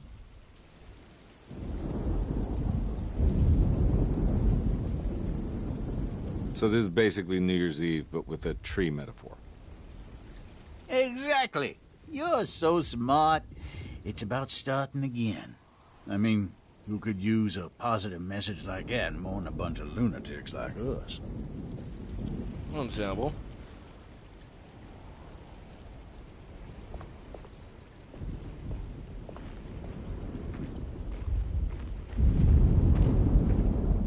Hey, kid. What are you up to? Preparing for the ceremony. I don't want to disappoint Mother. I'm sorry about that. What's your part in this? I'm the Cabernet Corn. It's very important. Only I can settle our debt.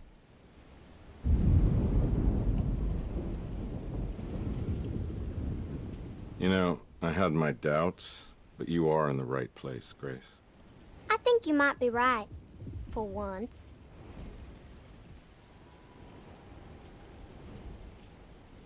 No, I think she still kind of withstands me.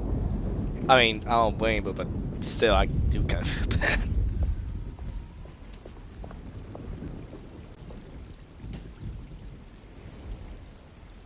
Everyone knows what to do? Y'all know the new words. Mrs. Thompson, we talked about this. I'm not sure everyone is comfortable. Doctor, I insist. This is important. We've waited for so long, Doctor. Let's just go with the old song. Not every change is an improvement. Boss, good or bad, we need to move forward. All in, Doc. Let's bet it all. Except but we that don't way. know what we're dealing with. It'll be okay, Doctor. Better even.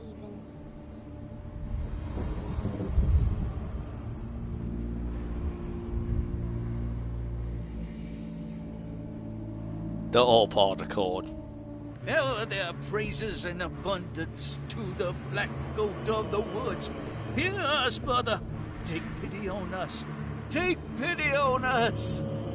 Ever there grace and abundance to the black take pity on us. Hear us, mother, and take pity on us. Take pity on us. Ever there grace and abundance to the black. Yeah, something ain't right here.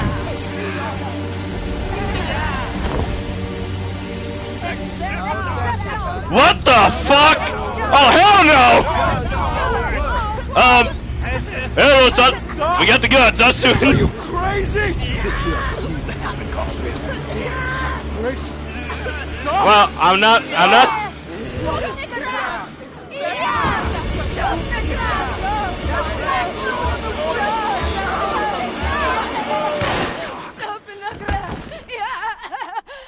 Detective, get my uncle out of here. There we go, Amy. Jeremy, come with me. Get over here. Jeremy, come I'm gonna need some research on all. When I first got here, killed us three.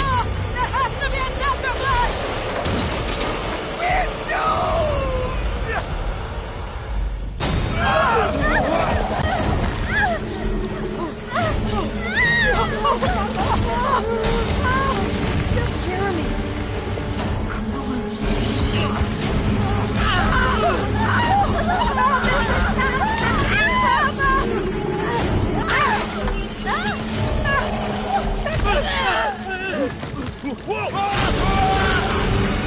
I know we're boss.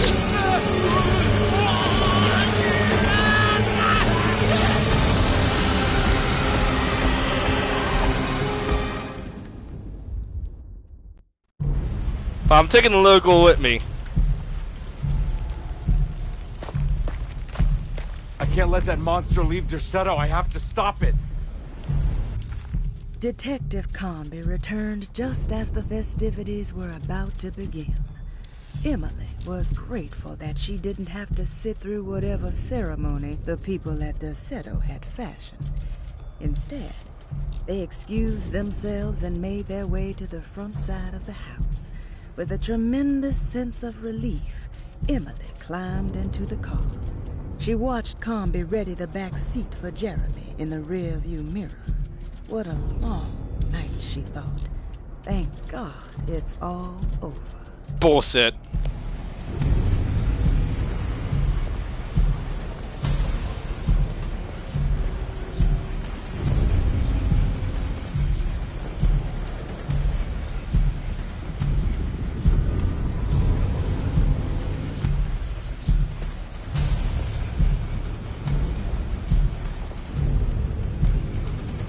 Oh, come on!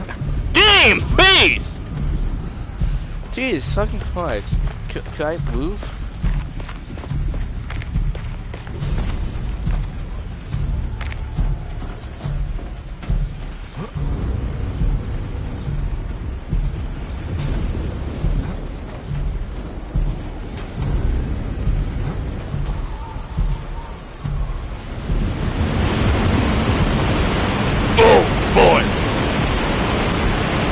That's a hurricane right there. Yeah, if I hear a hurricane, that is definitely a hurricane I'm hearing. Like this.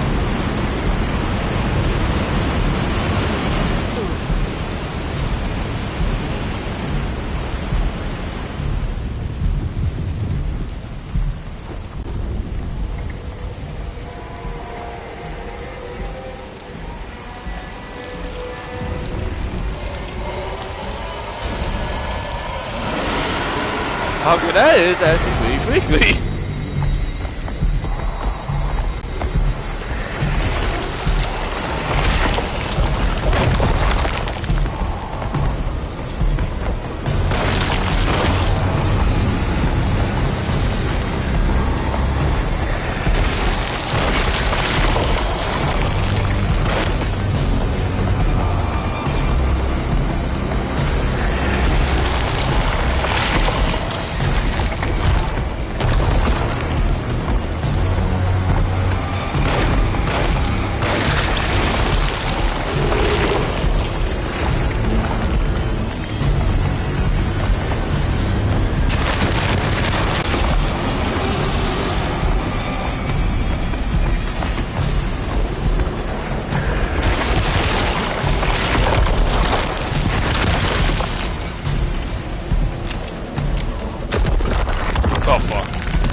Oh shit, it is the gold.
Yeah, this is when I think I die. Yo, I've been doing quite well through the whole game. It's only in this part. Oh, sorry. What's I'm doing? No, I'm keeping the pickaxe.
I did like the song they got here.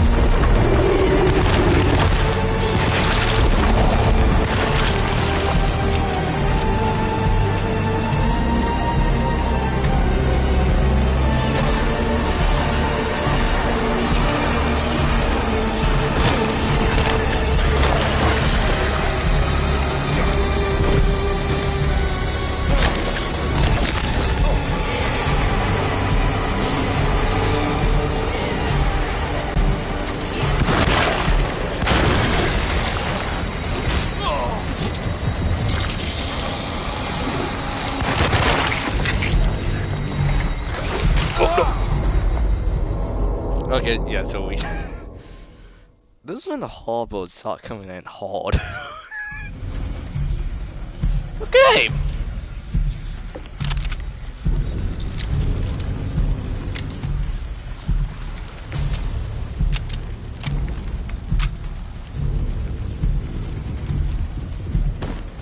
Oh wait, I got the fail.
Get down.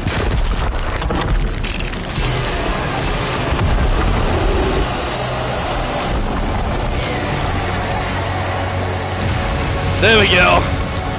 Be the fucker.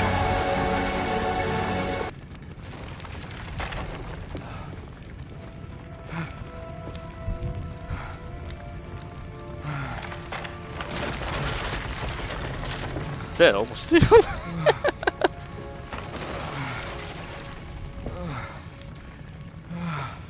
Detective. Oh, what the hell was that? Yeah, the fuck was that thing? I tried to tell you. There was so much evidence. Their devotion to the Black Goat was like nothing I've ever seen before. I felt so dumb believing any of it, but I'm glad I did. Yeah, and I believe in a different god and also tap into other dimensions. Everything is out of order. This isn't the way the story goes. I shouldn't be alive. Yeah. Well, you're welcome, buddy. Hey, we got the little goal. How are you doing, sweetie? I kinda like it. You ruined everything, but I'm not mad.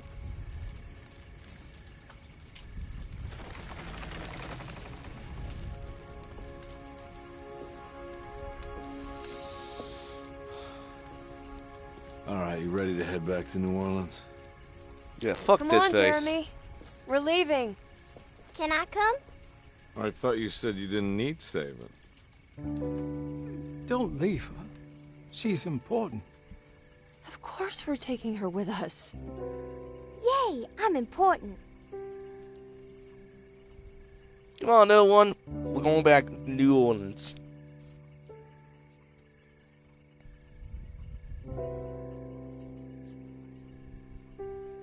It's a much better place. A lot safer. Oh shit, there ain't no damn dog right there.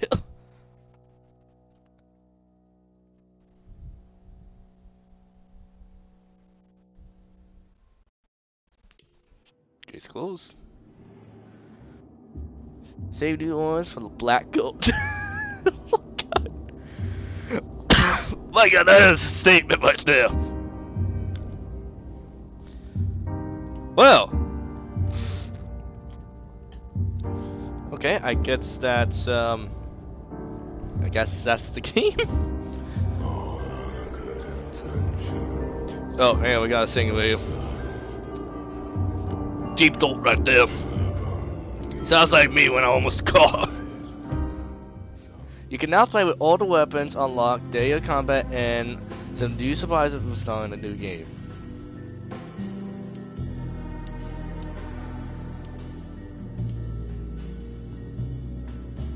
Okay. I'm gonna be honest, I'm so kind of curious.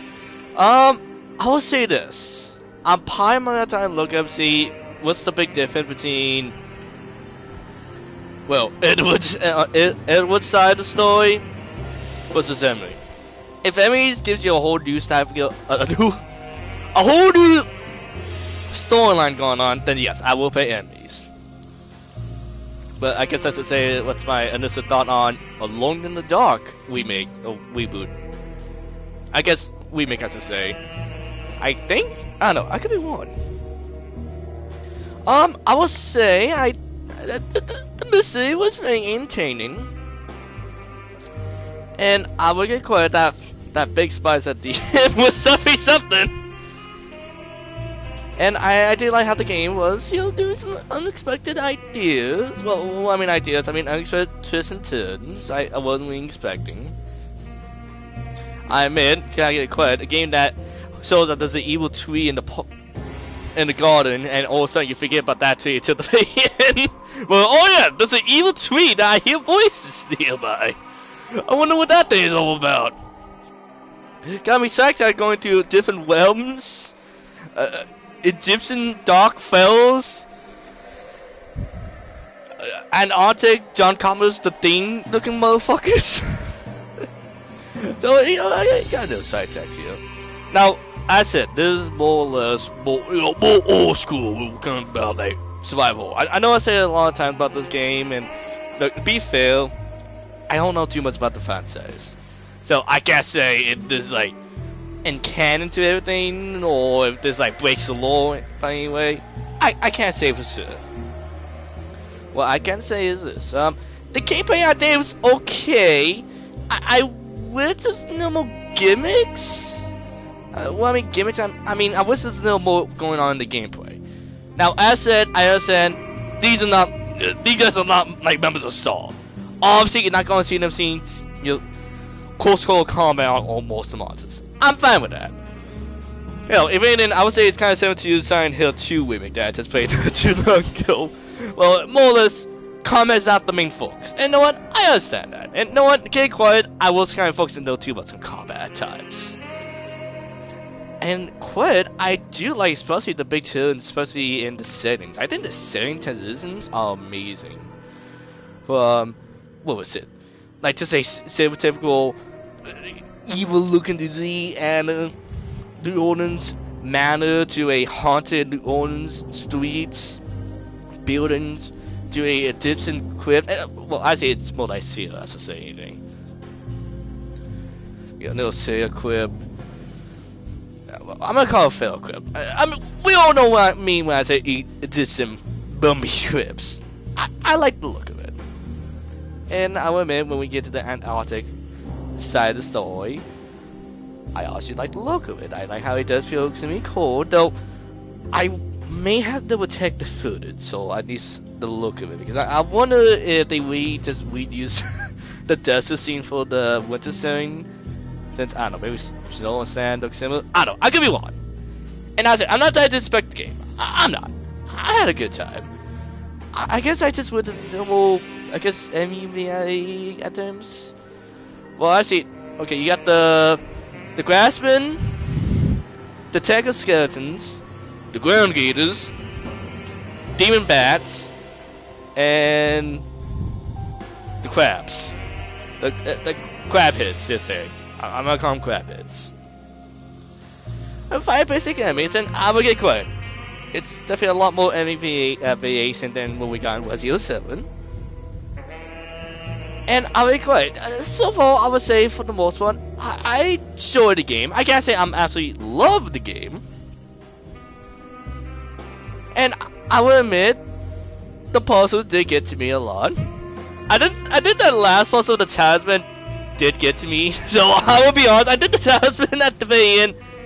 Good no rework, you know. But otherwise, I'll be quiet. The puzzles by themselves are pretty dancing. Though I could be wrong, I personally was saying if I could increase the lore of the difficulty of the puzzles. So maybe I could have done that myself. It's so cheating. But I'll be quiet. Once again, I appreciate the puzzles are difficult or do kind of you think a little deeper into it. That's how a lot of these old school survival, you know, all these old school 90s type games were. And you know what? I could. I grab the game without holding your hand most of the time for it. And yes, I did have the option to highlight text, which probably helped me. if it didn't, then my god, I'll be confused quite often. But I do appreciate the game does kind of make you think a lot deeper in the puzzles for the most part. I like that. I think that was a good option. Like this. And you know what? I like games where they give you more options besides the difficulty. Like pill guidance, like do you want the pill to feel like they need to have guidance? Like do you want them to highlight the text, map highlight, little hints? I cannot imagine having that. I cannot imagine playing the game without playing these. But you know what? I love games where they give you the option. If you want, and still, if not, you can turn them off. I like games like that. They give you options. And graphically, for the most part, I think it looks very good. It doesn't need new groundbreaking, but I think for the most part, it looks very good looking. For the most part. I just wish maybe there's no more in the gameplay. And I'm not meaning epic combat like Resident Evil 4. I'm not asking that. I just wish there's no more into it.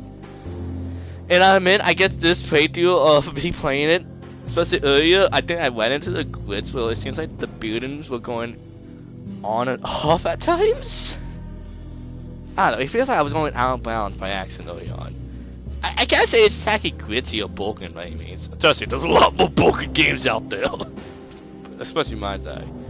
But I admit that bug, I'll make a note of it, but I can't say it ruined the experience. I can't say it really did. It's not. It didn't.